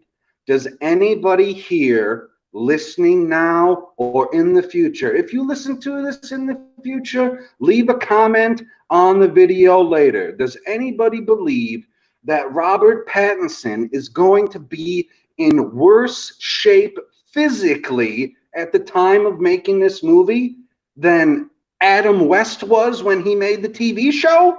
Yes or no? Just straight up. Do you think he will be in better or worse shape? Better, absolutely. Adam West, most people don't realize, man, Adam West he was not. Adam West did not get in shape to play Batman. He was just an actor in a bat suit. That's it. He didn't get in shape to play Batman. We have Nico. Welcome, Nico. He says, I am Batman. I'd be interested to see you in that role, Mr. Nico. He says yes. Timon says yes. Curtis says no. Better shape. So it'll be interesting. I know I Look, asked a convoluted question, which was stupid because I said yes or no, and then I said better or worse like a fucking idiot. Is he going to be in better shape? Yes or no? That was the question. but this is the thing that's interesting. At least with Batman and these Batman series, we have debates that are like this and much better than than what we got for Star Wars. At least people are very active with this, and I feel like no matter what happens, people are still going to see this movie. They're still going to be intrigued. There's a lot of intrigue around this film, It's despite some Batman. missteps. Yeah, it's Batman. It's fucking Batman. You know. Well, Jamie Vick says, well, my favorite Batman is actually Val Kilmer. So I'll stop commenting on this. No. Hey, Don't stop commenting. That was a great comment. There are plenty of people out there whose favorite Batman is Val Kilmer. He was my favorite Batman for a long time until The Dark Knight happened. He was still my favorite Batman even when Batman Begins came out because I thought it was just a one-off movie. I was like, oh, well, this was pretty good, but I liked everything in Batman Forever. Like, I love you know everything what? about that movie. It's not the greatest movie of all time. I'm not going to sit here and be like, oh man, it's a 10 out of 10. No, it's probably like a 6 to a 7. It's probably somewhere in that range. It's not a spectacular movie. It's not a must see. It's good. It's okay. But I love it. I love that movie. You got Jim Carrey in there. You got oh god, what's the other guy's name? Who's Two-Face? Why can't I think Two-Face? Tommy Lee Jones? Like, oh my Yep. God. And then you got Val Kilmer, who I think maybe he doesn't do a perfect Batman, but damn if he doesn't do an excellent Bruce Wayne. Oh yeah, yeah. Let me tell you something. The way and here's the thing. I think too that worked. Chris O'Donnell and Val Kilmer had a chemistry there. There was actually a good chemistry between Robin and Batman, and I brought Val Kilmer strictly for this reason. He had a seriousness about him as soon as Chris O'Donnell character entered. And that's what I always wanted between the Batman and Robin characters is that mentoring thing. He's kind of like that disapproving. And it's funny to see because Batman made a lot of missteps where he began, right? And to see his interactions with Chris O'Donnell, who's like a younger him, bit reckless, rides the motorcycle, right? It it was like a lot of things in that film just worked for me, and especially I will say Val playing Bruce Wayne. It was great. I put it up there pretty high. I mean, everybody goes to Michael Keaton, and Michael Keaton is great. Love Michael Keaton, love his acting, but I think we have had better versions of Batman. Just Michael Keaton was the first one to do it. And as far as Batmans go, Michael Keaton was probably the best Batman. Oh, I mean, Michael Keaton, he has obviously, without having any technology added to it, he has a great Batman voice. Like, I don't know what he does specifically, or if he had any type of like vocal training, or if there was any specific thing that he did personally before doing any of those scenes, because we sure as fuck know Christian Bale took it to the 10th degree. Jesus Christ.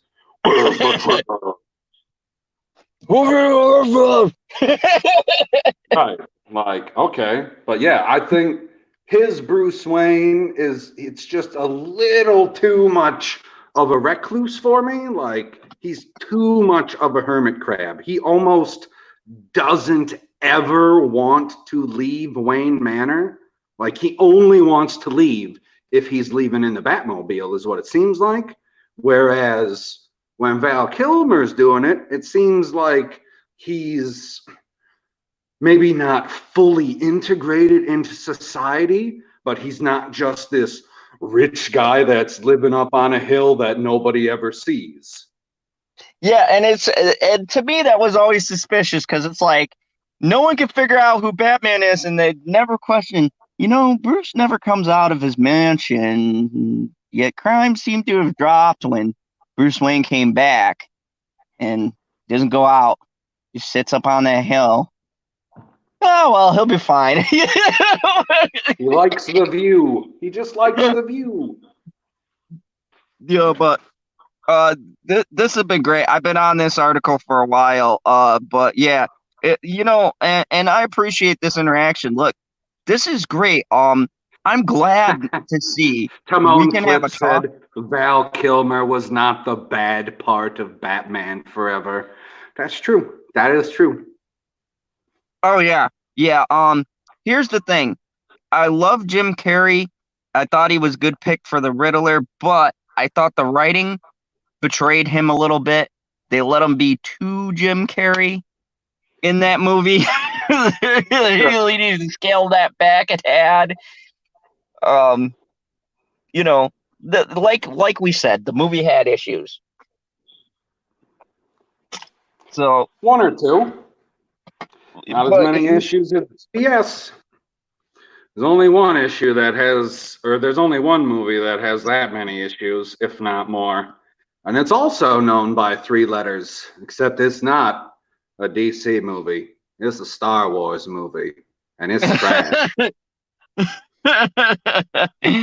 So, Talking about, I'm not talking about the Rise of Skywalker. I'm still hung up on The Last Jedi. I know it came out in 2017, and guess what? It still fucking sucks. speaking of which, I know you kind of came in late, but you heard about the updates of the Mandalorian. What are you thinking? Because I know you I love did talking not. Star Nope, Wars. nope. You got to inform me. I did not hear the update. I only skimmed through the headlines of the articles that you had on the bridge. The man, one of my favorite people, the man Raylan Gibbons from Justified himself, Timothy Olyphant, is going to be in The Mandalorian as well. Don't say what his character is, but Ooh. yeah, I mean, I I heard don't that. know. Like, I know people have different freaking scales when they're saying how great an actor is when they compare TV to movies. But Timothy Olyphant, that's upper echelon TV actor right there. That's top of the line. Yeah, this I gotta tell you, with the writers they have, okay, Robert Rodriguez coming aboard, and all of these people, the dude who made Ant-Man 1, uh, this and I don't want to jinx it. I really don't want to fucking jinx it. But how can you have a bad season with this many fucking Oh, people? I'll tell you how you have a bad season. I looked on YouTube, what was it, like 2 days ago, maybe 3 days ago, and just scrolling through. And I think I looked on Twitter a little bit, and I just keep seeing left and right. Oh, Disney's out of ideas. Season 2 of The Mandalorian is just stacked with nostalgic characters. And I was like, these are all the same people that were bitching in season 1 that you didn't get Boba Fett. So what the fuck is wrong with you? Like, do you or do you not want it? You cannot have it both ways. Because before Exactly. you were bitching, well, how come we don't just have Boba Fett? It's the Mandalorian. Where the fuck is Boba Fett? Why don't they just have Boba Fett on here? It's called a Mandalorian. He's a Mandalorian. We're supposed to have Boba Fett. And they're like, oh, well, I guess we're not going to have Boba Fett. And then you hear that Boba Fett's going to be there. Like, oh, they're just doing nostalgia. They just want you to get Disney Plus for 2 months and pay them the money. Or they're doing something that a majority of the fucking fans asked for, like you and me, and I bet just about everybody in the chat except for maybe Curtis. He's probably going to be like, nah, fuck Boba Yeah, here's the thing. I will take good story writing and good characters, and let's not kid ourselves. While The Mandalorian season 1, we all agree, didn't fall into the greatness it could be. One thing I said, and we talked about this during the Clone Wars season 7 review. One thing that I said was that they set a tempo, right? But for this season, they got to accelerate it now, right? You had your sophomore season. You had some bumps here and there, some hiccups. Now's the time to bring it up to like that Arrow season 2 level, right? Where Fett. everybody was, Like you know, if they didn't add any characters, especially if they didn't add any characters that you didn't previously know, a la Boba Fett, Hondo, Cad Bane.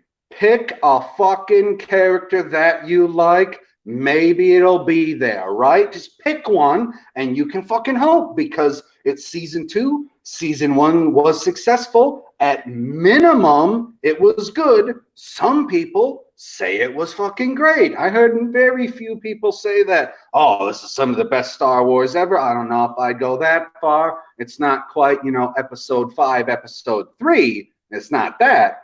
But season 2 is already shaping up to be better than season 1. And if people are not admitting that, they're either doing it exclusively to get the hate algorithm clicks, or they can't break character and say that they like some Disney Star Wars. It's one of the two. Like, there's got to be something in season 2 that you liked. Gotta be. Yeah, and I'll admit, I just like being right because I fucking called it on that episode. I called it. I said Boba Fett. I mean, granted, half of it was hoping upon hoping, but I said that looked like his boots. I said the fucking boots, and sure enough, Farvo came out and he was like, "Yeah, you know them boots. You were right." Yeah, John Farvo. Can I get a liter of cola? So I was like, but yeah, so it's good to see this shaping up the way it is. They got some top tier talent. Well, let's hope that they man it right. But I have faith. I have faith in it. We'll see how that goes. But I don't know. I want to Read a kind of. couple of these comments. Oh yeah, I saw.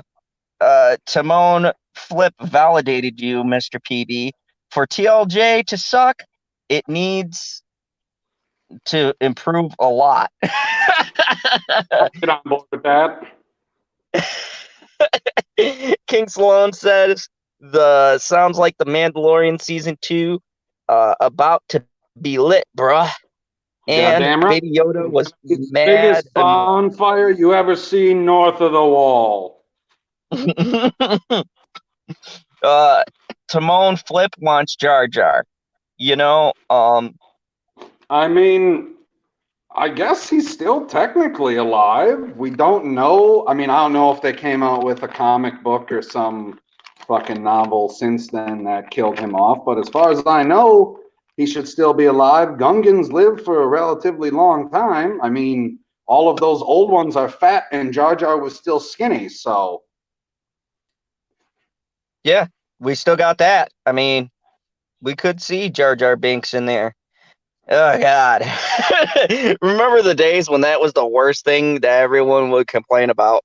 I don't understand. Like, people going to complain about Jar Jar. There are just as annoying characters in the original trilogy, but those people don't want to admit that. But it's fine. So, switching gears a bit. I'm gonna switch some gears here. We got something that you're familiar with, and I gotta say, I don't know how I feel about this. There's a couple of things coming out of CW, and first off, CW brought the rights to Swamp Thing. I am super Oh man, tremendously. everybody was so upset. I was talking with Perp about fucking Swamp Thing. I was like, it's coming to CW. He's like, are you fucking kidding me? It's gonna be trash now. The Swamp Thing is gonna, or what LB said, the Swamp Thing's gonna look just like Lou Ferrigno in 1978 when they painted him green. Well, here's the thing. They are buying the original episodes. So it's going to be the ones DC Universe shot. They actually did 10 episodes. They all released, but it was canceled after the first one aired. But they still released the subsequent episodes. But here's the thing. If they're going to continue it, that budget is going to be diminished, and James Wan only did the first season.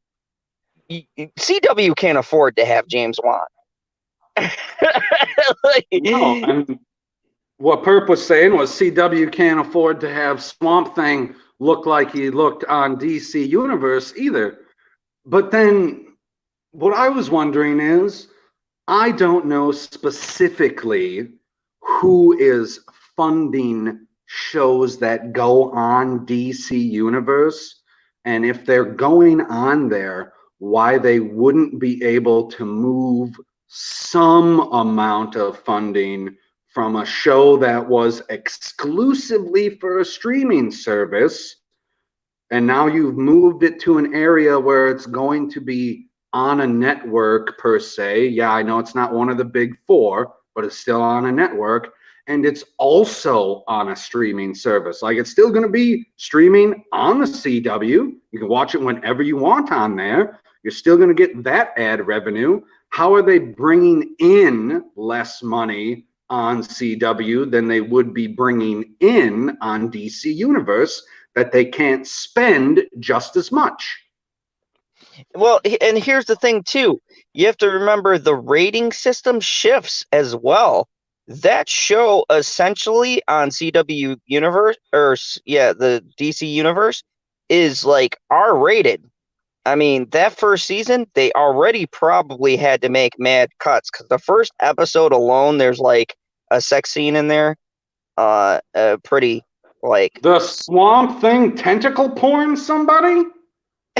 no, this was before they became the Swamp Thing. But yeah, there's a throwdown down the dirty scene where I was like, oh, all right. Well, at least he got some before he turned into the Swamp Thing. But yeah, there's sex and violence and fucking people dying, graphic nature. So I just want to watch it just to see okay. what they put on there.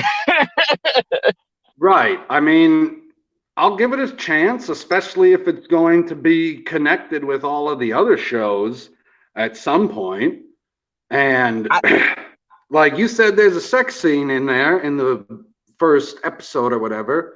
There's not a sex scene, but there is sexually explicit content in the first episode of Stargate SG-1, and they didn't have any problem editing that show down to put it onto regular TV, a la USA, Sci-Fi, El Rey Network, wherever the hell they're playing it in syndication. All they did was change a couple of the angles so you're not seeing the ladies' parts at the moments that you should. That's it. Like, all you gotta do is, where you're supposed to be seeing stuff, it's like, okay, we'll just crop this out so you're still seeing the scene. You're just not seeing everything that was on the original screen. So they don't have to necessarily edit it for time, but you're right. They would have to edit it for content if there's R-rated stuff in it, because you can't put that on a CW. Like, yeah, if they would have been able to put it onto one of their cable channels or something like that, then they would have been able to keep it the same, but that's not what they're doing. It'll be interesting too. The only reason why I'm not that upset about this move is because of the fact that John Constantine and Swamp Thing have a direct connection. Actually, Constantine first appeared in Swamp Thing. Swamp Thing got laid by John Constantine? No. You said they were directly connected. No, he was actually introduced in Swamp Thing's comic. Some shit with the green, and John was just happened to pop by. The comic? Oh, so they're not connected on the show at all. Like, there was no Swamp Thing on the show Constantine. There has not been a Swamp Thing on Legends of Tomorrow since Constantine's been on it. Nobody on any of the DC shows up to this point has even referenced a Swamp Thing. But then again, they did restart the entire You're universe. wrong, my friend. Constantine did reference Swamp Thing once in Legends of Tomorrow. When they went to some kind of dimension, I forgot, but he goes, I have a friend who deals with this nature stuff. He was talking about Swamp Thing. Oh, really? I hope I'm not too late. No, man. No, we were. I was about to jump into a CW article. Favorite show. But I had to bring up Swamp Thing. Oh no, bro! I'm out, bro. Never mind. I'm gone. That's how Perp got Squeezy to quit the stream that he was doing last week. He told him about Swamp Thing, and he's like, "Are you fucking kidding me?" And then he left. he never came back. No. I gotta say, Perp, I agree. Like, I was not particularly happy with them getting Swamp Thing, especially considering Batwoman. But I am only kind of co-signing on it because Constantine and Swamp Thing do have a direct connection within the comic book universe, and they've done it animated form, and it would be kind of neat to see the CW's Constantine interact with Swamp Thing. I would actually like that because the CW Constantine is the closest live action Constantine I have ever seen them do. Granted, And there's this is only been coming two. from a Keanu Reeves shill. Oh yeah, I shill Keanu to the fucking day I die, but I gotta say, I'm sorry. CW Constantine, way better. Like he smokes, he's British. Uh, Nah, I I like that version much better. But I don't like it because James Wan had a very good direction. The show was fire, and it's one of those shows that got fucked over by being canceled, and now it's getting fucked over by being put on the worst network to have this show. You and me probably have both watched the full run. There is no way they are going to show that. I don't even know how they're going to show half the episodes, honestly. They'll have to edit the shit out of those episodes. No, so it'll be interesting to see if you could, I don't know what freaking platform you'd be able to do it on, because you sure as fuck can't do it on YouTube. Take the two episodes and just play them side by side and be like, yep, you missed this, you missed this, you missed this, you missed this entire fucking scene. Yeah, it would be like taking Doom Patrol and trying to put it on the nah, bro. CW or one of That's them. how you. That's just ruining the show. The same thing with Swamp Thing. You just ruined the show. It's a, you Well, should hold flip on. and cancel. What best case scenario then is they put it on channel 14 and it gets shit ratings, but I get to see it for free. Nah, bro. I want to see people get impaled and fucking violent things happen and body Well, I horror. know you want to And see that, but it already got canceled, and you said you don't want to see Swamp Thing look like Lou Ferrigno circa 1978. So the only way to get around that is for it to do shit on Channel 14 so that it doesn't get picked up for that second season. They're like, oh, I guess nobody wants to see this fucking show. I guess, yeah, don't no, make any of these. cause like that's it doesn't matter. Cause like CW, look at Batwoman. That's an absolute travesty. But they still want to I play it. know it's a Look at travesty, Trigger. but it's only got one season so far. And that always No, it seems to was happen on re-up. CW. How many fucking CW shows get canceled after one season? It never fucking happens. They all get a season two, and then they go, "Oh yeah, this really is bad." Yeah, I mean, Terrible. they renewed it for a second season, but with the way this first season is going, I would laugh if it gets canceled halfway through the second season. Like Well, I let's put thought it. I mean, Supergirl was trash. Holy fuck, was I mistaken? it got renewed for its second season before they even got to the crossover. Yeah, yeah.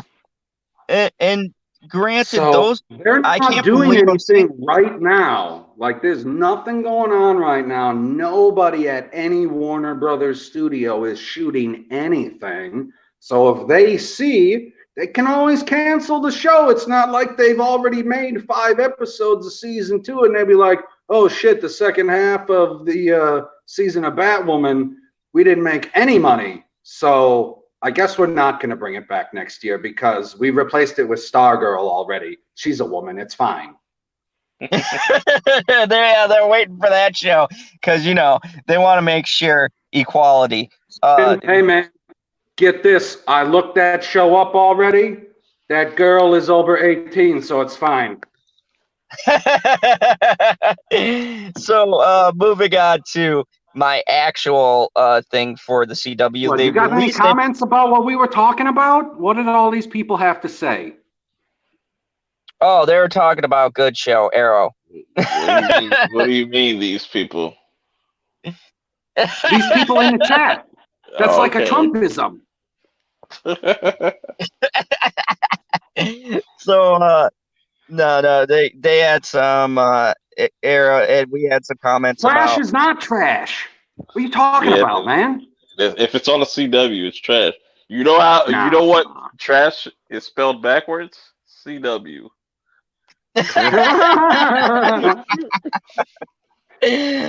Oh shit! So I legitimately was starting to look at the word trash. I was like, that don't spell a fucking word. You sound it out real fast. It sounds like CW. It's just a trash backwards, just CW. so let's go to the actual article, which is that there was a new poster for Lois and or Superman and Lois, and The Adventures of Lois and Super Dad. yeah, and they have the iconic Daily Planet in the background. They're not. They're not even on fucking Earth, guy. I know it's not you. I'm telling whoever the fucking person is that put this out there. They're not on Earth. They're on fucking Argo or whatever the fuck it's called. Yeah. So I don't know if that fucking baby was gonna kick her fallopian tubes right out of her stomach, alien style. It's good. You ever seen a fucking bean shoot out of a fucking woman's belly button? It's not pretty. But I mean, who knows what's gonna happen? But they said that this might be foreshadowing that they return after Lois delivers. I don't know. I don't keep up with that end. They better come back with a fucking white dog too, damn it. I really hate the new Superman because of Supergirl. If he didn't premiere on that show, I wouldn't have a problem. But because they had to make Superwoman the greatest fucking ever, they've really removed his balls in that show quite a bit. That they killed off the guy that used to play Superman on Supergirl. Yeah. That fucking show, like, but I mean, that added to the plot, which was nice, but the only good part about that show right now is it makes Batman vs Superman look even worse, because when the lesser half of 2.5 men can make your Lex Luthor look like a punk, you're doing something wrong. Yeah, not the just going off topic. I'm looking through like my movie thing on my Xbox, and I've always noticed this. They have this promotion for Scoob and shit. It says watch the World Home premiere. I'm like, that's weird that's a thing. Like, yeah. I'll be doing a review on that. It's trash. Just save people some time. It's trash. I gotta say, I hate to always agree with Perp when he jumps to it's trash, but on this one, I gotta say I will not be kind in that review. I am a Scooby-Doo fan, and they tried to make like a superhero Scooby-Doo movie. It did not work. Speaking of trash, Super Dad. Yeah, that's the topic. So it was mainly just talking about this new poster, if we think they're going back to Earth, blah blah blah. What the excitement level for this show, I already know what Perp's gonna say, so we'll just go to PB. What? Wait. What you mean? What show? For the Adventures of Lois and Super Dad. Trash. Your excitement level 1 to 10, or 0 to 10 if it exists. It's about trash to trash. Yeah. Trash out trash. Dude, like, this show has Superman in it, and I'm more excited to watch Stargirl. Chew on that, audience. You didn't see that shit coming, did you, motherfuckers? Yeah, Stargirl was supposed to be on the DC Universe shit. We got a movie. Really? Yeah. Dude, like, I know that she has blonde hair, but in the freaking thumbnail on my DVR, with the way that the light shines, I swear to God she has red hair, and she can wear them shorts all day. Are you sure you're not colorblind? And also too, if you watched Titans, which is fucking amazing, Some Stargirl. people would say otherwise about Titans. Some people would be fucking wrong, but anyways, they did the best Deathstroke, and anyone who wants to argue with me about that show can come and fight me, because Zod will fuck you up. Anyways, You are a black belt. I haven't seen the other Deathstroke yet. I gotta say, the CW Deathstroke still gets the A+ rating, but this Deathstroke is more brutal. Like I don't know. literally watched. I know the guy who plays him, and he's one of the characters on How to Get Away with Murder. So I don't know how I'm going to be able to see him as Deathstroke now. I'm Just pretty sure watch it's the same guy.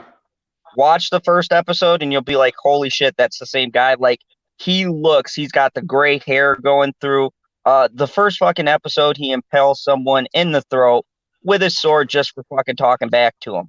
It is the most glorious portrayal of Deathstroke I have ever seen. Like this dude is like, "Oh, blah blah blah," and he's like, "Oh yeah, you got some shit to say?" Whoosh, right through the throat. He's like, "I guess I won that argument." Like what? No, I do love some Deathstroke banter. Like it's not like Deadpool at all, but it is exactly at the same level. Yeah, it was great. The interactions with him and Grayson were really good. I really I just the second season definitely elevated it. Like the first season was kind of rocky because they were all over the place, but the second season really pulled it together. They had a lot of good storylines. Deathstroke was a beast, and I'm really curious to see where they take it. And they also have Bruce Wayne in Titans. He makes a cameo, and Punk's Dick Grayson. It was fucking epic. With words, he gives him a word bitch slapping. Because he's all like, "Oh, you think you can do better than me? I'm still a billionaire, and you're using my shit. So you best watch what you say, youngin." I was all like, "God damn, Batman just told you whose shit you're using." I wish he'd do that to Batwoman. Like you just stole my Batcave, my suit, and my fucking tools, and then I had don't the think balls it's to the say you're real president. Batcave. It's under the But yeah. tower. Oh yeah, and that was another thing too. They also got the Titan Tower in that, and that's in this season, which like had the T and everything. It was fucking epic. This fucking phone Deathstroke. charger is really depressing because it's draining my battery slowly instead of charging my phone slowly. So I'm glad I actually have Perp on because this is on the tech end of things. Oh, I am gonna yeah, I'm gonna tell you guys the funniest fucking ransom tale tonight, and it involves celebrities and the president. Well, how am I connecting celebrities and the president? So the article I have is Lady Hillary Clinton's Gaga's not the president. Lady Gaga's law firm refuses to pay, and I shit you not, this is what it says, pay a 40 million ransom after the singer's files were leaked by hackers. Ransom. This dude held personal files for ransom like it was a child or something. Dude, I ain't gonna Oh hold my God. nothing to Lady Gaga's. She can gaga away. I love Lady Gaga. Ugh. Whatever. Lawyers for Lady Gaga have refused to pay a 42 million ransom after the singer's files were leaked online by hackers. Law firm Gruberman Shire Melsers and Sachs. Sachs. That sounds Who like a represented lot of Jews. yeah, who represented Gaga alongside Bruce Springsteen, Madonna, and Drake. Sounds And like a lot of Jews and a black guy. and more admitted that they have been the victim of a cyber attack from hackers using the software named R Evil, or um, codename Mr. Robot. Um, or no, what was it? Evil Corp. Evil Corp is behind this hack. Perp knows what I'm talking about. God, when I read this, I go, "This is Mr. Robot all over again." Holy fuck! I didn't think they were real, but they are. According to Rolling Stone, the hackers demanded 42 million in exchange for 756 gigabytes of stolen data that they say they now possess. After the lawyer's refusal to pay the ransom, the hackers leaked 2.4 gigabytes of data online this week. The data reportedly included contracts between Gaga and her producers, live performers, and other collaborators. It seems that Grubman's doesn't care about their clients, or it was a mistake to hire a recovery company to help in the negotiations, the hackers wrote in a statement, going on to claim that they are targeting President Donald Trump next, threatening to air his dirty laundry. The Daily Beast reports the hackers wrote, "Mr. Trump, if you want to stay president, poke a sharp stick at the guys. Otherwise, you may forget this ambition forever. And to you voters, we can let you know that after such a publication, you certainly don't want to see him as president. The deadline is 1 week." In their statement refusing to pay the ransom for information concerning Lady Gaga, Grubermans wrote, "Our elections, our government, and personal information are under escalating attacks by foreign cyber criminals. Law firms are not immune from this malicious activity. Despite our substantial investment in state-of-the-art technology, foreign cyber terrorists have hacked into our networks and are demanding 42 million as ransom. We are working directly with federal law enforcement to continue to work out around the It's clock." easy to hack in when your virus software is from the DNC.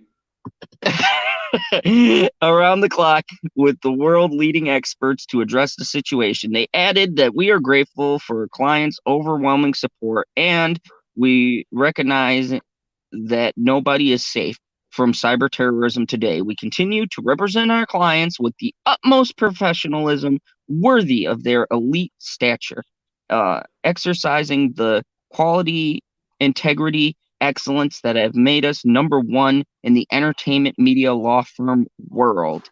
Lady Gaga has also recently had the tracking list, album cover, and single "Stupid Love" all leaked online early from her upcoming sixth She album. fucking hacked herself. So, this Dude, is what's fucking up, Chow. hacked herself to get into the news. It's unbelievable. You just read me that story and it couldn't be more clear to me. So, I just found it funny. Okay, this is the thing that I find funny. Back in the day, we were dealing with like Mel Why the Gibson fuck would I pay ransom. myself a ransom when I can shit on the president? Back in the day, we had like Mel Gibson ransom, like, they were holding a child or family member where you were like, holy shit. Now people are holding like your fucking information ransom. But here's the thing. It's not like credit card numbers or anything. It's like shit like in her folder, like, oh, I just finished my new album. Let me save my playlist and my album cover and track. Yeah, maybe don't save your songs in newest 2020 album. Like that was a bad idea. You save it in something called like pictures from grandma. Like no one's gonna look at your pictures that you got from your grandmother ever. Nobody fucking cares of the pictures that Lady Gaga has from her grandma. You know what they care about? They care about her fucking music. I mean, I don't care about her fucking music. Somebody fucking does, not me. What's up, Keely Chow? Yeah, it's Really? I baffling said that hi to someone and you two are silent? That's terrible. no, I said what up, Joe. Um, I think that in this day and age, it's really amazing that the biggest thing is that people are holding information as a ransom. That to me is astonishing. And it also speaks that like any of these fucking kids now with half a brain could do this hacking shit. Just have the right Nah, software in hand. you gotta have more than half a brain, but I still don't believe that this is, I don't think it's true. Like, what is the best way nowadays to get yourself into the news immediately? I got hacked and somebody released my song early. Oops, it's a leak. Really? And I'm supposed to believe that that happened to you? Why the fuck are you keeping your newest secret fucking music on a computer that has access to the internet? Keep it on a fucking hard drive that isn't plugged into the internet, you dumb cunt. She leaked it herself. Has to be 100%. Well, whatever Like the case. I can look at it from both sides. Like if it's true, like blah blah blah blah blah blah blah, everything I said before. I don't think that is true at all. I think it was just a way for her to be the #1 search in Google, get herself into the news above the corona headlines. And I mean, fucking hey, we talk pop culture, and you got me talking about fucking Lady Gaga, and now my phone's at 1%, perps on mute, and I'm gonna have to leave so I can charge it back up to 10%. So how long are you gonna be talking for still? Oh, I may. This is the last article, so I may be wrapping shit up here very Okay, shortly. well, I'll be back shortly. Okay. So yeah, I find this fascinating, Mr. Perp, with all of these hacks. Do you think this? I'm with PB. It sounds like a lot of sounds like a bunch of buffoonery. To quote LB, sounds like there's a whole conspiracy. Sounds like it's just another pop star that's struggling to get her name out there, so she has to pretty much use these dirty tactics to get people to talk about her. Nah, just all jokes aside. Um, I mean, I would just tell her welcome to the internet because like she gets hacked all the time. Music leaks. Like this is not like anything new, but it is crazy the whole holding your information for ransom. That's like the future right there. Like your deepest darkest secrets, you can blackmail somebody for that and stuff, and get some type of money out of it. It's kind of that's kind of spooky. Yeah, and here's the thing. Taking someone like Lady Gaga out of it, and she hasn't personally commented on it. It's the firm that's commenting on this. So you know how those law firms are. Who knows? She's an artist. She probably half expects somebody to rip off something of whatever project she's got coming out. That's nothing new for artists these days. But just the fact of there's people that use information now as a bargaining chip within itself is scary because here's the thing. My the unicorns card got hacked into and some of her stuff was taken Tons. different yeah, like different stores and shit the card was used at, and we never went there and stuff like that. So I mean, this shit happens to, take the celebrities out of the equation. This shit happens to people and they don't even realize it. I mean, it was literally a couple of months before we've caught on to this. And Right. imagine how many people out there, years, months, years are going by.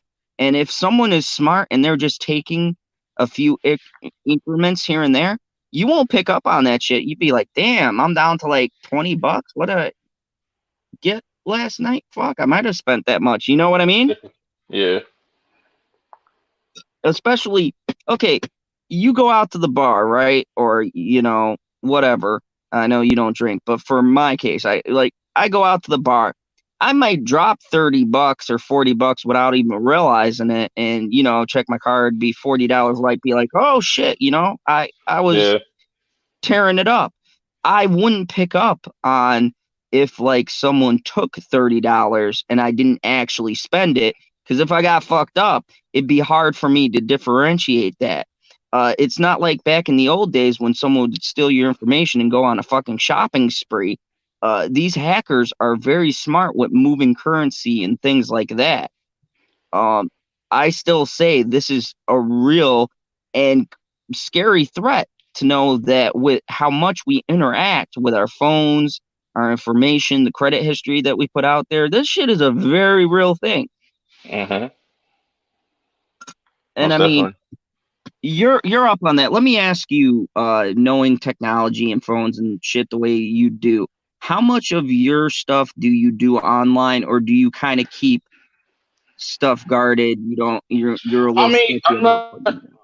I'm not that paranoid because, like, one thing that's on our phone, everybody has it, is like the biometric shit, where you can either, mine's got the in screen fingerprint scanner and whatnot. I don't use that shit. I used it like one time just to try it out.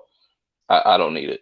Like, I just like to swipe up and just have access to my phone. I don't got nothing really, like, I got a couple password things for certain things I have on my phone, obviously, but for the most part, I'm not that too paranoid because it doesn't matter how secure your phone is. Somebody's going. That just makes the job, you know, more worth it for the person that's trying to hack your shit. I don't know, but I Now, what I I, about I don't get too worried over it. spending across the internet? You ever purchase stuff on like say Amazon, things like that, where No, you're putting no, your credit information out there? actually, it was what's funny about the whole Amazon thing. I was telling my friend about this. I was like, yeah, I've never bought nothing offline. Like, I've always just gone to the store, bought it. I've never really bought anything online. Like, not as far as like getting something sent to me or something like that. I never did that.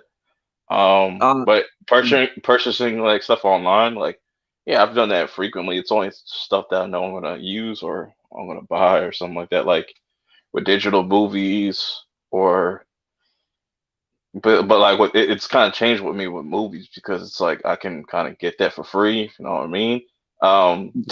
yeah.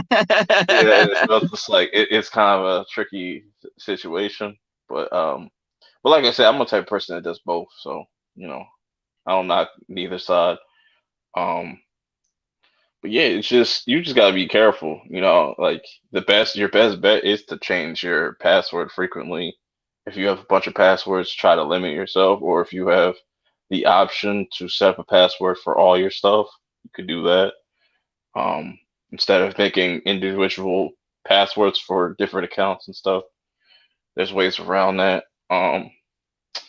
But yeah, it's just, yeah, man, it's just gonna be an ongoing cycle of people hacking stuff. As long as the internet is a thing, like there's really no stopping that. Yeah, and what made me think, like, when you watch that show, Mr. Robot, and Well, we can. wasn't it you who turned me on to that show or told me to watch it? I don't think it was. I don't think it was Mr. Robot, but I would say this is more like comparison to like Westworld, like this season in general too. What's going on? Like, imagine, imagine if these companies, because they're already collecting all your data and stuff. So it's like, imagine they know so much about you that they know the moment you're going to kill, like you're going to die.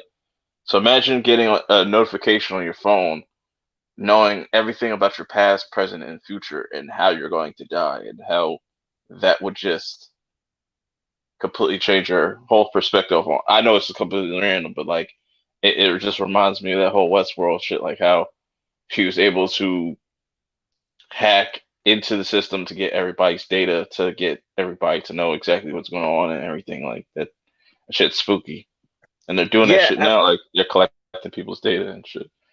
yeah, that is a perfect example. It's just like we're already seeing with major corporations, right? Everything you buy or even look at, right? And people, this is real deal. Look at the ads you get on your phone, right? Everything you ever search or anything like that, these companies are tailor making the ads to what you're searching. They're taking algorithm data and all of that, and they are essentially, so when you go the next time to go into your Google or whatever on your phone and you get that ad, like, oh shit, how did it know that I wanted them new kicks, right? Hmm. They are doing that based upon what you're searching. So they're collecting data. Hackers aren't necessarily even hacking your device personally. They're just going to the hub and grabbing shit. And we just happen to all be stored there. That's why I don't like that cloud bullshit and all of those, That, like, that where your that's data meets up. that's how it's going though. Like they want everything to be online. Everything's gonna be automated soon. Like to where, once there's no use for the dollar, everything's gonna be digital currency. Like that's definitely gonna happen. Definitely probably within our lifetime. Um, Oh, yeah. and if you just look at how situations played out now with this pandemic, it kind of gives you a clue what's going to possibly be happening in the future with just how they deal with certain things. Um, but it's definitely going to get spooky because I don't know. It's just weird when shit like that pops up. But all you can do is kind of just be as safe as possible with like what information that you put out there. You know what I'm saying? And just know, especially for the young people, because the young people, they don't really give a fuck what they put out on the internet and stuff and whatnot. And what I'm saying, that could be kind of risky for them in the long run, because we live in that age where social media things get taken out of context. People will pull up shit that you said like 10 years ago on Twitter or something like that. So it's crazy. It's really crazy. Oh yeah, yeah, it is. And that's why I wanted to do this article last, but not leave you on a creepy note, leave you on an awareness, okay? This shit is funny because yeah, it's Hollywood stars and who knows what the fuck is just tabloid and what Wait, actually happened. I will say before you continue, if Lady Gaga's nudes get leaked, let me know. I'm all Oh, for that. I'll be on that. We'll be covering that on late night. But I'm gonna do screen share. I'll get on a fucking laptop for that. It'd be like Oh, you screen share trip. time. But Shut this no, shit down. yeah, yeah, it's worth it. Anyways, here, just be careful with your shit, guys. Make sure you're letting younger people know, and be aware that, doing this shit, always shopping online, depending for everything online, you want to put your shit on the cloud. Companies are collecting this. This shit has been proving. What's his name? From Zuckerberg from fucking Facebook took fire for all of those fucking leaks that boat has over there. So, just be careful when you are searching stuff, when you're posting your photos of your fucking family vacation and all of this shit, because these, not just the hackers, companies too, are using your shit against you. And, just because it's convenient doesn't mean it's something you should do. You shouldn't enter into it lightly. You should be being cautious and, not just throwing your credit information, your personal information out there for the rest of the fucking world to see. We say this all the time. We said this on this channel with Twitter comments and shit like that. Once you put it out, once you put anything out into the internet, into the ether, it is there forever. You can erase it. I guarantee you someone can pull it back or screenshot it or whatever the fuck they do. But once you put shit out there, it is out there forever somewhere. So Right. be careful. Be careful what you're putting out, into the web. Be cautious with your personal information. If you don't want people to know, don't fucking share it. If you don't want to put that gamble of having your fucking credit cards out there, don't share them with companies. Okay. Surfing the web and shit, you can't help annoying ads. That shit has been going since the internet was a thing, but you can minimize that by blocking that shit and things like that. Don't give these people, don't just ignore it because it just gets worse. That's how computers get viruses, malware, and all that other bullshit. So be cautious. And on that note, let me hand it to Perp. Perp, I saw you and Mr. Lonely were talking Nelly versus Luda. Yes. So tell the good folks, how was that chat and anything you got coming up on your channel? I mean, if you all want to go check out that full discussion, me and LB and others have been talking about it. We have 2 separate streams, so definitely go check those out on his channel. A lot of interesting debates went on during those live streams. But as far as me, you could look forward to a random stream coming up very soon. Just subscribe and follow my community tab or follow me on Twitter and I'll let you know when it's going to come out.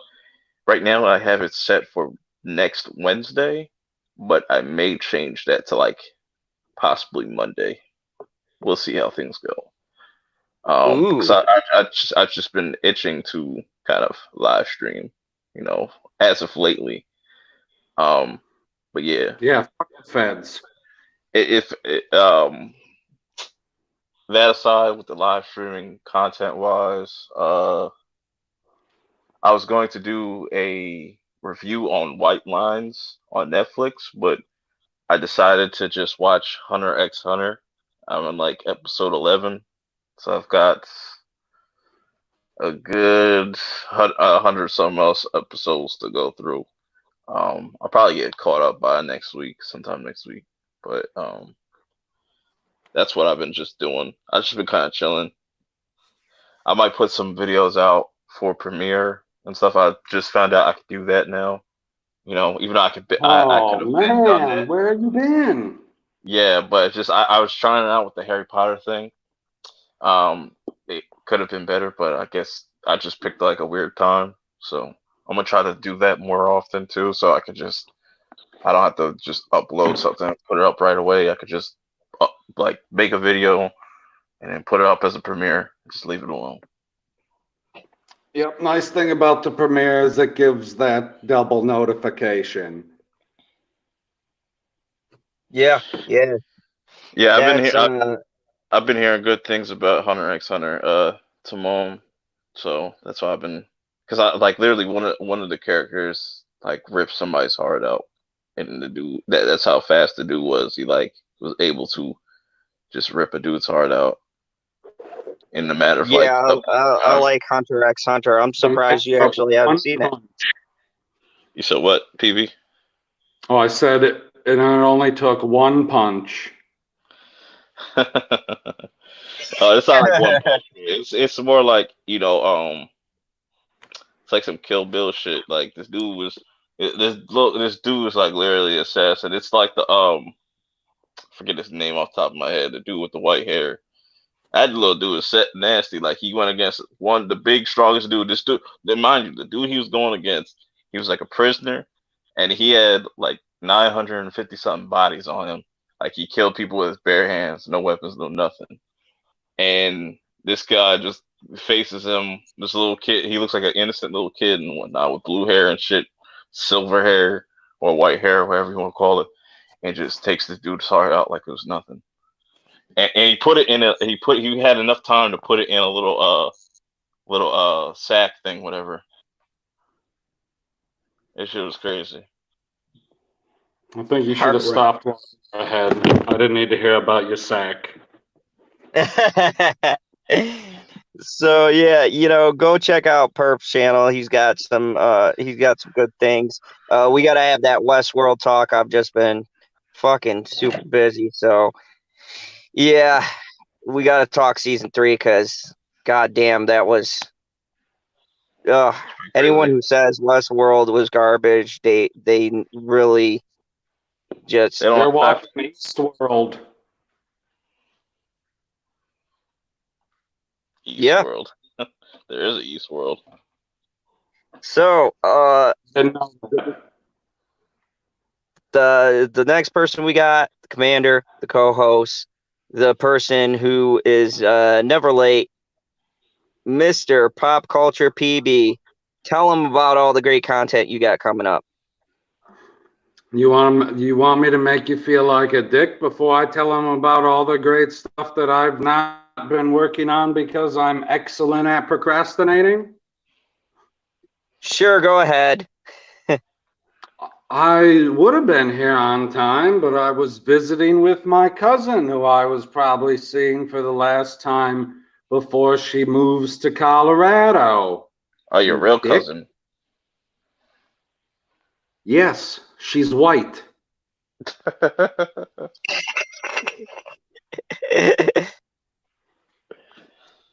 I hope people appreciate that. But yeah, I'm PB. You can find me at Pop Culture PB and at Prophets of Geek Culture, where you can find Perp Minded and Stevie J Reviews and Cybernetic Husky and I guess General Zod. He said he was going to talk about some comic, but apparently it's just taking a long time for that video to upload. What is it, 50 hours long? Hey, I've shaved it down to 20. Oh, speaking of the prophets of geek culture, I have some interesting ideas of what I want to do with the Watch More Anime Revive, and I got another show that I want to kind of do on there as well. Yeah, you'll have more details in the coming future. Like, just follow me on Twitter. Yeah, Perp Minded 420. Blaze. And then follow me at Pop Culture PB. I like to keep it easy and keep all the names the same, but they wouldn't let me name that channel after I got outvoted. Son of a bitch. Anyway, I'll probably come out with another episode of MCU March Madness at some point in the future. And, another High Council highlight. I'm thinking I might change the name of them to Classic High Council Highlights, considering most of them include either Ethan or Jeremy. Not a lot of them are from the new crew because I don't listen as, quote, religiously as I used to, because it's not as funny as it used to be, because Jeff just can't do it all himself. But, I still like him. He's a good guy. He messages me from time to time, but whatever. And then on the Prophets of Geek Culture, I don't know the next video I'm going to put out on that. It'll probably be some news about Marvel or Star Wars or DC. But I know the video that's coming out on Tuesday, it's going to be a review of Stargirl. So look forward to that. It's going to be hilarious. Ooh. And of course, this has been Gerald Zod. I have a bunch of shit I'm working on. Tomorrow I will be doing my live Penny Dreadful review, episode 4. I don't know the title yet, so I can't wait to do that. A lot of people have actually liked it, so there will be a overview in the beginning, and then I'm going to spoil the shit out of it. Don't worry, I'll say spoilers several times so people can dip out when I get into it, but it'll be after the episode. Also, I will start doing reviews on Billions because that season is fucking epic. The dude from The Strain, and also he was in Ant-Man. He played Yellow Jacket. He is in the show, and he is fucking phenomenal. So I'm gonna do some reviews on that. And yeah, I got some other stuff coming out. So, a review on Capone. I got to finish that up. I'm almost done with that. And then Guns Akimbo and the Blu-ray of Doctor Sleep for my new segment. Is it worth buying on DVD? The answer, well, you have to watch it. But yeah, I got the Blu-ray limited edition. Wait, you're gonna call Just it worth? the way that you presented that was I have to buy it now because you said I gotta watch the movie. Like that was a terrible way to say that. You said Blu-rays and DVDs are two different things, but physical media. Should you buy this? You should just call it Zod recommends. Ooh, I like that. I'm gonna acquire that. Zod recommends, and I will go through. Yeah, you buy the Blu-ray of Doctor Sleep. And I'll talk about not just the movie because I've already done my Doctor Sleep review, but I'm going to talk about the features that the Blu-ray offers and whether or not it's worth the price. Because let's be real, if you've already seen the movie, you want to see the extra shit and see what's what it comes with. And I gotta say, Doctor Sleep surprised me. There is a lot of shit on that Blu-ray. So I have the answer. I don't know how handy you are with the laser eye beams, but you put a picture of Zod and some laser eye beams that are going at like a 45-degree angle towards the right? Okay. And then it says Zod, and then it says buys or fries. ooh, I might need you to do some of that wizardry because you're really good with those kind of things. So yeah. And then you have the laser eye beams at the fry, and then the light on fire. Or call it Zod approves. Ooh, it's not catchy enough. Zod approves. He always says Zod approves. Okay, we'll talk about this when we're done. Yeah. Anyways, thank you everybody for joining us in our long diatribe. Go on and check out the Prophets of Geek Culture. We got us three and Cyber and Stevie J. And don't worry, Stevie J will eventually be back on late nights as soon as make his glorious return. Yeah, he when he escapes from fires, corona, and angry dingoes. So, as always, remember the one and only rule here in the fandom car: kneel before General Zod. No. There's no room for adult males to kneel in a